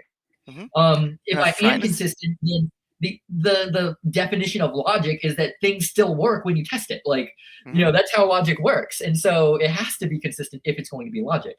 Even if it's incorrect logic. But yeah, I also I admit the honesty, which is, caveman brain, as some people would say, is crying babies get a lot of attention. Yeah. You know what I mean? Which is why I wanted to make sure that you knew that it was a scenario where you knew and it wasn't that. Because yes, I can understand if you were just in the hospital, you wouldn't understand. So I wanted to make sure you I even knew. argue that in a moment of adrenaline, I didn't think about the quiet embryos that were fertilized. You know, the zygotes, as Raptor would say. I would think of the active crying baby because again, man cave brain, like caveman brain, and crying baby. Like, you know, there's something about a crying baby that gets your instinctual responses going. So I honestly couldn't say which one I'd pick in the moment because my brain might not be thinking straight because of how much adrenaline's going through it, you know? And really But quickly, do you want to know why we? I would probably go for the 10,000. Okay. Do you want to know why we call it a zygote? By the way, just so you know where Raptor was coming from on that. Sure, go ahead. So it's called a zygote because all it is just a diploid cell from two haploid gametes. So basically, it's called a zygote because then you can refer to any specific animal. It's still a zygote. It is just whenever you get a singular cell. Do you know what diploid cell means? Not diploid. So you have a singular cell, the egg. Yeah. You know what that is. A diploid just means it has two sets of genes, one from each parent. So a zygote is just once you get a cell fertilized, it is now a diploid cell. That is now by definition a zygote. That's why we call it that. That way you can go to, for example, a chicken and see right whenever you have that diploid cell, you can now call that a zygote as well. So we have a common terminology. It's not just unique to humans. It's where we go to any animal in that position. That is a zygote. It's just a way to determine that. A zygote over later on the development. It's just a way to define that term. Okay, so I could see how because I understand. Let me start with this. I understand you have an egg, you have sperm. One sperm gets through, then it shuts off the wall. That one sperm gets into the egg, and then almost immediately starts working with that egg to make cells. That's where you officially have a zygote. Yeah. In every animal. I would say there may be a half a second, I don't know how long it would take, where you have a sperm inside an egg, but it hasn't reacted with the egg yet. It hasn't started that process yet. And I'd say, okay, that's where the line is gray. I'll let you have that. But the moment you have a chemical reaction where you have two cells, that is after conception. So I would say there is an argument to be had for the brief moment where the sperm and the egg have gone inside each other but not become one, where you could argue. Because I am ignorant in that area, I can't argue in that point. It would be stupid of me to try to argue that point. That's why I just wanted to emphasize to you what a zygote was, just so you know it wasn't a terminology specific just to one. It's it's a scientific term. Yeah, when I hear zygote, I hear it the way that a lot of doctors use it, and a lot of not movies, what would I call them? Documentaries use it, which is a stage that lasts for quite some time. It's right around that time period. So a zygote also can be more than one cell. 4 cells to 8 cells to 16 cells. They call it a zygote, and I say 16 cells is life. There is but it's not saying a zygote isn't life. It is defining a different term. All it's saying is zygote is whenever it is a fertilized cell. That's the definition of the zygote.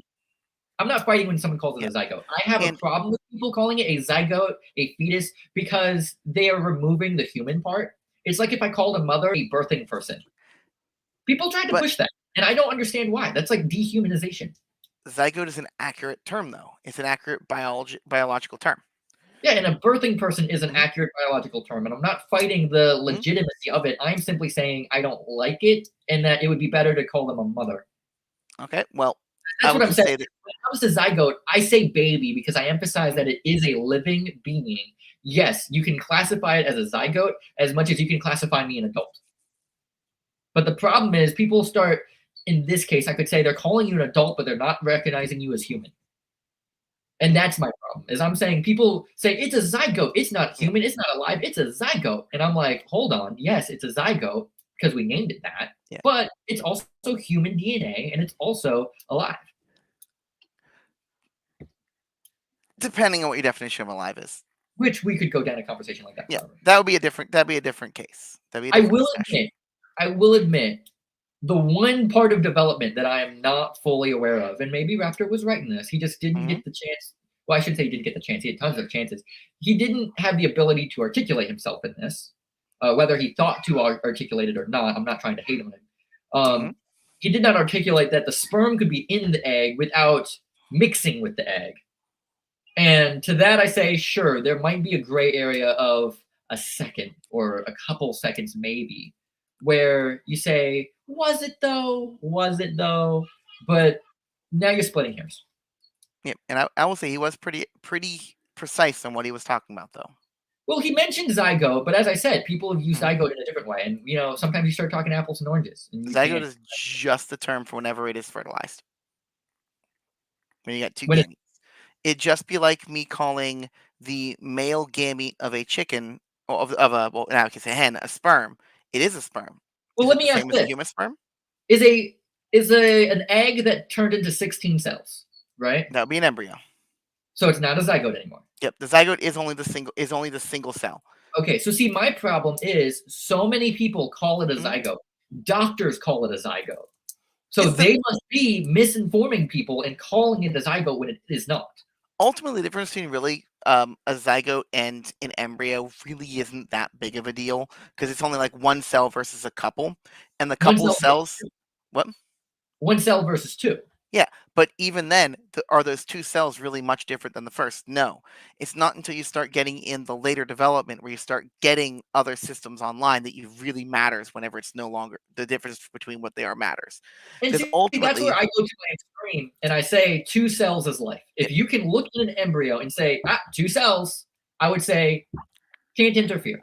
Ultimately, until about the 8th week, it is a good term to call it is just a blastocyst, which is it has no organ development at all. Not even a single cell in that thing's system is any real organ. Well, hold on, because from the moment a cell is made, they are designated organs.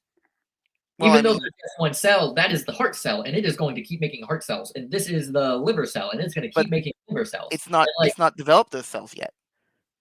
No, that's the whole point of developing. It's not finished yet. Those individual, because whenever it's at the first cell, it doesn't have a heart cell. It doesn't have brain cells. It's not until the 8th week when those first cells from those organs start to really develop. Like 5 weeks in, you don't have the heart forming. It is still getting the basic cells out. Its major organs begin to form at about the 8th week. I'm going to do a quick image search on what a 2-week embryo looks like. Because I know 8th week, yeah, as you said, like that's fully like they start to develop. Trying to find a 2-week embryo is going to be very, very similar to every other mammal, and in fact, not that far away from fish. From basic appearance, yeah. Not in actual genetics. From all structures. Because if you look at if you start looking at all of the different ones put side by side and we were to ask to identify which one, it would be, unless you are absolutely trained, you would not be able to give that answer. Because if you look at them, if they're all if we'll say they adjust the size of the picture to make them all the same size, that way you can't easily see size. They will look the same. If you look at an embryo of an elephant 2 weeks in, an embryo of a human 2 weeks in, an embryo of a dog 2 weeks in, an embryo of a cat, they all look almost exactly identical. Yeah, but my point is that a dog that's 2 weeks in its in its development is alive, a live dog, versus a human being an alive human. Because the problem that we get to is the definition of alive, and for my part, for alive requires actual brain activity to be working, and at 2 weeks in, you have no brain activity. And though I may agree with you, I'd have to do some research, but I'd probably agree with you on that one. I'll let you have it. I would say there are lots of people who don't have certain activity or certain functions that are still alive. Well, it's a good argument. My grandfather, before he passed away, he fell. hit his head, and they got him to the hospital. His brain was not working. The only reason his body was still pumping blood was because the machine was pumping it for him. The instant they disconnected the machine, there was no more bodily functions going on because his brain was shut down. There was nothing causing the body to work. So let Without me our ask, brain, we have nothing. let me ask you this. So Yes. brain activity starts in the fetus around 6 to 7 weeks, says the Okay. internet. Would you say a baby that is 8 weeks along its development is alive? No, because that brain activity is just at that point base neurons not really controlling anything. Well, but you just It's said it's brain really, activity. So but where's the line of life? it is not fully doing anything. Like I could see the argument for whenever they're able to move their arms and legs in the body. I could see those things, even though I still have my own concerns on that. And I would prefer, and I'm going to say right now, I would prefer if there's a possibility for a child to be born, I would prefer that to happen. But I'm also completely in support of the woman getting an abortion she choose. Okay, That's so my you would stance. say when it comes to abortion, you're saying mothers can abort living babies. It would depend. Like I said, if we're talking about third trimester, the only time you have that happen is whenever there are critical scenarios. That's why you don't find a third trimester abortion where the woman just woke up and said, I just wanted aborted. You don't see that. Not normally because they found out sooner and they wouldn't go through Mhm. all the pain and stretching and They stuff. I'd Because say at that other point moral they've for already them. known, and they will already know. The only time a third trimester abortion, they already have the room set up. They have a name. They already know what the gender is supposed to be. They know all of this stuff, and then they were planning on having the kid, but they were unable to due to the complications. That's where you get your third trimester abortion. Now, do you want to know Okay, what? Do you want? hold on. Let me ask this. Okay. So first trimester is 13 weeks. Okay. Mhm. I looked up images of an 8-week fetus. This is what I found. Okay, right here. This is an illustration. This Where is is another that from? Hold on. Where is that from? Is it from a medical journal? Because I would rather have a Baby medical Center journal. UK. That's 'Cause Baby this Center UK. this is a rendition. At 8 weeks, we should be able to find an actual photograph, and I would prefer a So- photograph, Okay, so not just here's an 8-week ultrasound. You can kind of see the Okay. head, the arm. Mhm. You can see it has forms. Mhm. That's like I don't know. I'm guessing it's eye, but it's probably not its eye. It's probably some brain area. Um, Here's a picture of something. That's an actual image. Is it? So the general, I mean, I would say so. It looks like an actual image. It might. I mean, it might just be a really good rendition. I don't know. I am just as ignorant as you are in this case, but I mean, I just looked up on the internet, 8 weeks old. The internet seems to have a consensus here among all the images. They all look generally the same. I can keep scrolling. Yes. That one's highly detailed for 8 weeks. But that's definitely not an 8-week. Yeah. Well, I mean, there are some outliers here, but I mean, for the most part, 8 Mhm. weeks, it says it looks something like this. Okay, so generally saying, right, and it has to Mhm. be humanoid at some point. 8 weeks is within the first trimester by a good amount. 13 weeks is the end of the first trimester. This is 18 weeks. Let me see. This is still illustrations. Here we have something. That looks like a real picture. And again, I mean, who Might knows? be, it might Who not knows? be. Like AI made some of these, but the Yeah. general thing is, I would need to know the actual site from the other one. I think we generally have a good understanding of what an 8-week Mhm. baby looks like. Would you say that baby, okay, has I'm gonna wrap Its up soon. brain Come on. activity at that current point in time is literally just, it's not actual the brain making decisions, it's just a reactionary. Similar to how if you sit there and a doctor hits your knee, how you know how your knee automatically moves on its own? Yeah. That's literally all the brain is doing there. It's just a stimuli reactant at that point. It Okay. is currently in the process of forming the ability to actually work. So when would you say is adequate brain function? Um Second honestly, trimester? I don't know off the top of my head. But at 8 weeks, that is not, even though it looks, and a lot of propaganda is used going, ooh, look at it, it's very clearly human, its brain function is still not actually there. Sure, there are electrons firing, but that's not actually doing anything. It's just the same as hitting a knee and the knee moving out. Was my knee alive? Did my knee make that decision? It was my brain making a subconscious reaction. Not in control. What Now- about the second trimester? Because brain activity, I don't know the exact number, so don't quote me on this, but brain activity would way more than double in this process. So if you double the weeks, 8 turns into 16. So we're in the second trimester. We would have to actually look into what level of brain activity there is there before we can make a decision. We can't just say it doubles. We'd have to actually look into it. Now, I think there is something we can both agree on. growth more than doubles. I just can't give you the number. Okay. I think there is something here we both can agree on. And it is a way to reduce abortions. I think you would be agreeing as well. Do you know what that is? What? Education. Oh, yeah, I agree. That's the whole reason why I'm but to show off what the way that you do the education isn't going around showing these pictures and stuff like that. Do you want to know the way to truly get abortion rates down? I would like to hear your opinion. It is comprehensive sex education to children whenever they are in school. What? More or less, we're already doing that. Not in a lot of places. Like if you look, a lot of places, typically your red states, and they cite religion for it. I'm not saying that religion is the cause. I'm saying they use it for it. So whether it's really the religion or them just using it to further their own ends, well, they use religion to teach that we should teach abstinence-only sex education. And like I said, I'm not saying teach people how to have safe sex.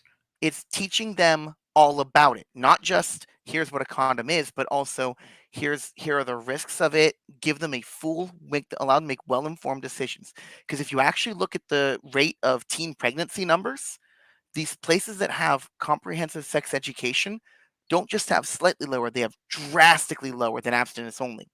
Because ultimately, if you teach the kids what can happen, they are less likely to make stupid decisions.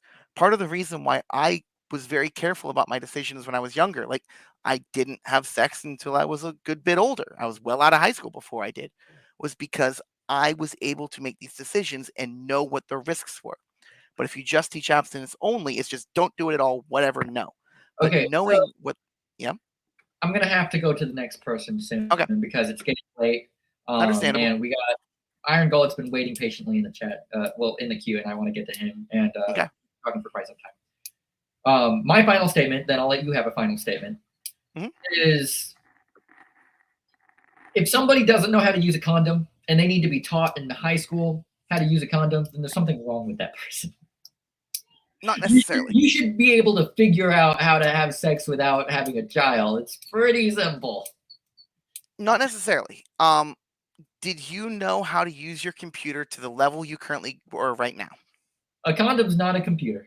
But it's actually a lot more. There's actually complications with it. Like, for example, if you just shove it right on, it's more likely to tear, right?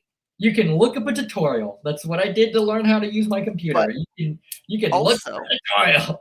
Anyway, this is the final statement. That's my final statement. I'll let you have a final statement, and then we'll go to the next person. Part of the reason why you want comprehensive sex education is because you want to make sure they understand what to do. Because if you just let them kind of go at it, sure, if they get a hold of a condom and shove it on their dick and use it, it's more likely to tear. And if it tears, they're more likely to have children. They're more likely to get pregnant. That leads to the potential where an abortion is needed. Genuinely, look into it. The states that have the lowest rates of teen pregnancy are the ones that have the highest rate of comprehensive sex education. And that's not just correlation. There is causation behind it. Yeah, I am curious on those statistics, but okay, like I said, we can talk about it next time. Okay, thank you. Oh, that is funny. That is funny. Okay, last person on is Iron Gullet. This is the second time on, but I wanted to respect that he was waiting so long. So I'll give you a couple minutes, and then I gotta go. Iron Gullet. Sorry for making you wait so long. So we're still at it, huh? We're about to end. Wanted to give you the last floor. So you don't like sex education? I feel like there's a difference between drugs are bad and drugs are bad, but here's how you make it and roll it up, and here's how you smoke it. I think generally certain things don't need to be taught and other things should. Why do you have such a negative opinion of sex? I don't have a negative. You literally just said it was equal to drug use. No, I was talking about a general philosophy of teaching dangerous things. Yeah, so you're saying, why do you think sex is so dangerous? Why is sex dangerous? So from my understanding, so you can understand, sex can be a great thing, but it can also be a bad thing. Kind of like how different drugs can really help you and other drugs can be really bad for you. When it comes to sex, I personally believe that the science backs up the idea that when you have sexual relations with somebody, you become more like a oneness with that person. It's more than just a physical bond. It's more of a spiritual bond and an emotional bond. It's And a bond through Finish. hormones, sure. You release oxytocin, which makes you bond to other people. If you let me finish, you gotta force me, I guess, respectfully. It is a bond, spiritually, emotionally. I would argue that. Therefore, sleeping around with everybody, even if kids was not even a part of the equation, shouldn't be done. I'm not trying to force everybody into that. I just think it's generally a dangerous idea. I would also say the factor that kids are in it, you should be prepared to have a kid, knowing that is a very much so a possible chance. I think you should be responsible. If you're going to roll the dice, you should be prepared for the fruits of your labor, or in your opinion, the worst possible outcome. I'm not saying your opinion, I'm saying anybody's opinion. But yeah, I think there are big rewards, consequences, whatever you want to call it, to your actions, and you should be prepared for them. And therefore, not dangerous, but heavy choices. I unforced muted you. You'll have to unmute yourself. You still have such a negative opinion about sex, though. Like, there's always a negative aspect assigned to it by the way you talk. I love sex. I have my Like, wife. everybody does. It feels good. Awesome. I'm not negative towards it. I just think. But you're saying that people who have sex, that is like our dice roll, and if you mess up, then your life's ruined. No. I'm saying like guns. You should teach gun safety. Watch where But you said you don't want to teach kids sex ed. No, gun safety. Watch where you shoot. Not make sure you're shooting blanks. They teach you. Okay, I don't need the gee golly. Just talk like a human, man. I'm sorry, what? Just talk like a human. I don't need the gosh golly gee stuff. Like, just say what you think. I am Stop using the middle. I'm I sorry. don't know what you mean by like. What I'm simply saying is, you know, putting it parallel to, like, for example, guns. Guns can be fun. Some people really like guns. I'm one of them. There you go. Great. What I'm saying is, when you teach gun safety, you're taught not to point the gun to another human unless you're okay with harming that person. Generally, but having sex doesn't kill you. Yes, but my point is there are causes to things and there are effects. Like having an orgasm is not deadly. If you let me finish, Okay. what I'm saying is, when you teach gun safety, right, responsibility with a gun, they say don't point at someone unless you want to hurt them. Even if there's a blank in the gun, or even if you're certain there's no ammo in the gun, don't point at somebody. Act like it's always loaded. That's what they say. So I'm saying, when you're teaching sex, you shouldn't say, practice, shooting this person if you want to be safe. They say, no, here's the safety, point the gun down, and then once you're ready to shoot, then aim and take fire. And that's what I'm saying is, they should teach, in my opinion, this is getting a little more political, and I don't know if I should dive down this. I'm probably going to regret it. Kids, sex should be for when you're ready to have kids. Before that, they should teach the safety, which is don't point your dick in a direction of a woman if you're not ready to have a kid. In my opinion. That's my opinion. I won't even call so in your opinion, you should only ever have sex to have a kid? Huh? In your opinion, you should only ever have sex to have a kid? No, I would say don't have sex unless you're okay with the potential possibility of having a kid. So you're still saying you need to be punished for having sex? No, I didn't say punishment.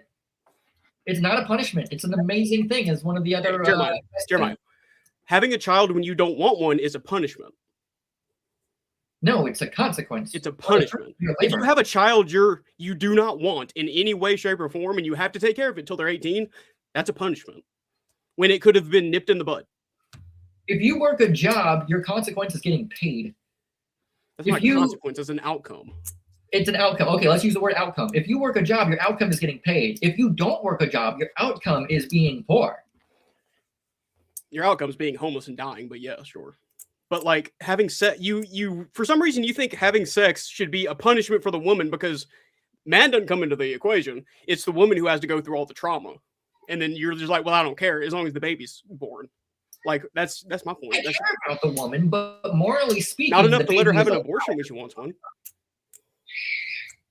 I'm saying that. Let me breathe for a second. I'm saying I'm not trying to like piss you off. I'm just. No, you're not pissing me off. I'm just trying to put my ideas straight, and I'm also looking at the chat and everything else. Well, there's nobody in the chat, but I still have to backlog. Anyway, my point is, I mean, there's nobody watching, but everybody left. Chill. Just chill for a second. Say it with your chest, little boy. Come on, talk to me. What was your question? What was your statement? Or whatever it was you were talking about. That you think sex is a punishment, or a baby is a punishment for having unsafe sex. And I'm saying, I don't think that should be a lifetime punishment. If you don't want a kid, don't have a kid. A man can walk away, a woman can't. I'm saying if you don't want a kid, don't do things that cause making kids. People are going to have sex, Jeremiah. We're humans. It feels good. We like it. It's just going to happen. That's what we're built to do.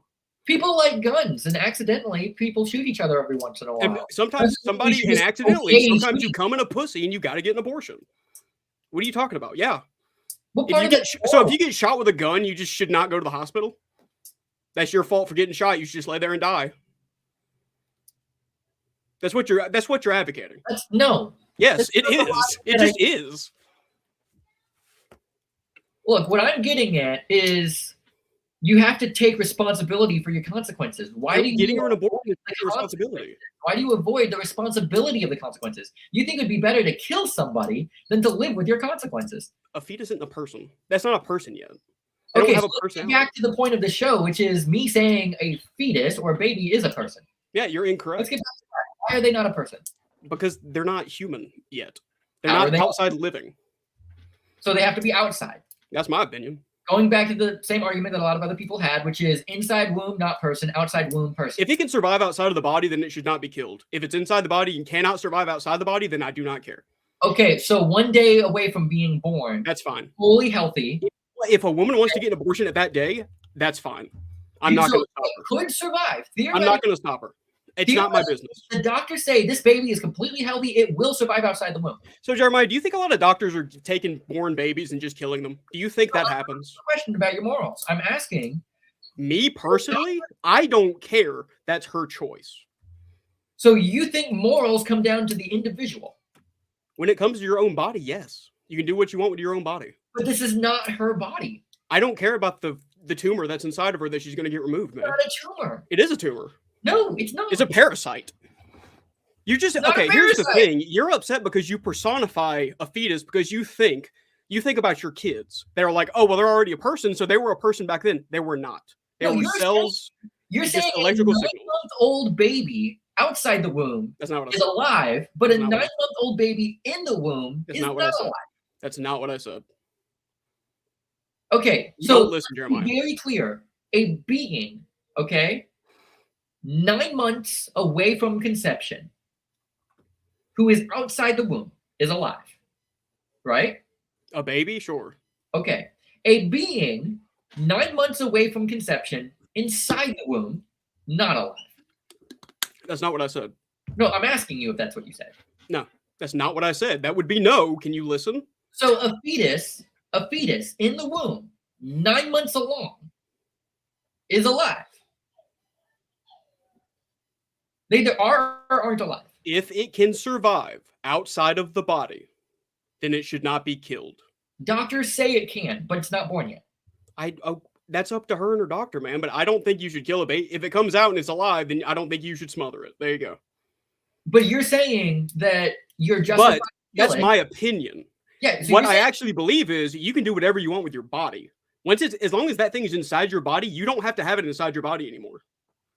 So let's just say the baby's coming out and you say, no, I want this aborted. So they stop it from coming out. Well, that would just never happen. It's in your body, though. Well, I'm talking about morals here.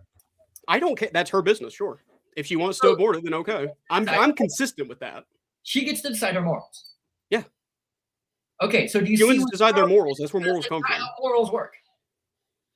It's not how truth works. You think morals come from some weird guy in the sky, man?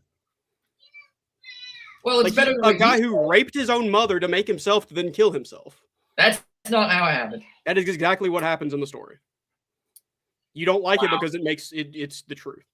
Okay, well, I'm gonna let you go. Dude, why do you get so uncomfortable? I'm not uncomfortable, but I'm gonna let you go because you're speaking stupidity.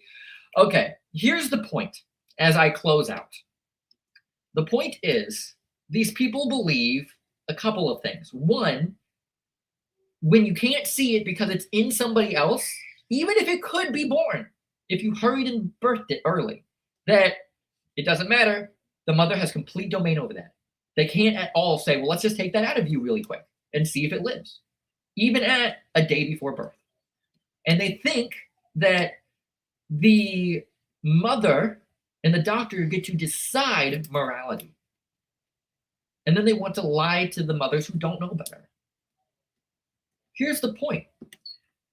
You don't get to decide morality. You don't get to decide what's right. You will be judged by a greater power on what is right. And the thing is, a lot of these people, they know what is right and they refuse. Okay? It is important to understand that. How do I express this? A human is alive or not alive, regardless of your opinion. It is out to you to seek the truth. You don't get to decide if it's alive or not. I'm not trying to shame anybody here who has made a mistake or didn't know better or was lied to or, knowingly did something but now regret it. But what I am saying is let truth be truth and your opinion be an opinion and seek the truth. A beating heart, brain activity, these are things we shouldn't argue. These things are life. Especially sustainability outside of the mother. At 24 weeks, babies can live outside the mother. And yet, people are still allowed to end them. Why?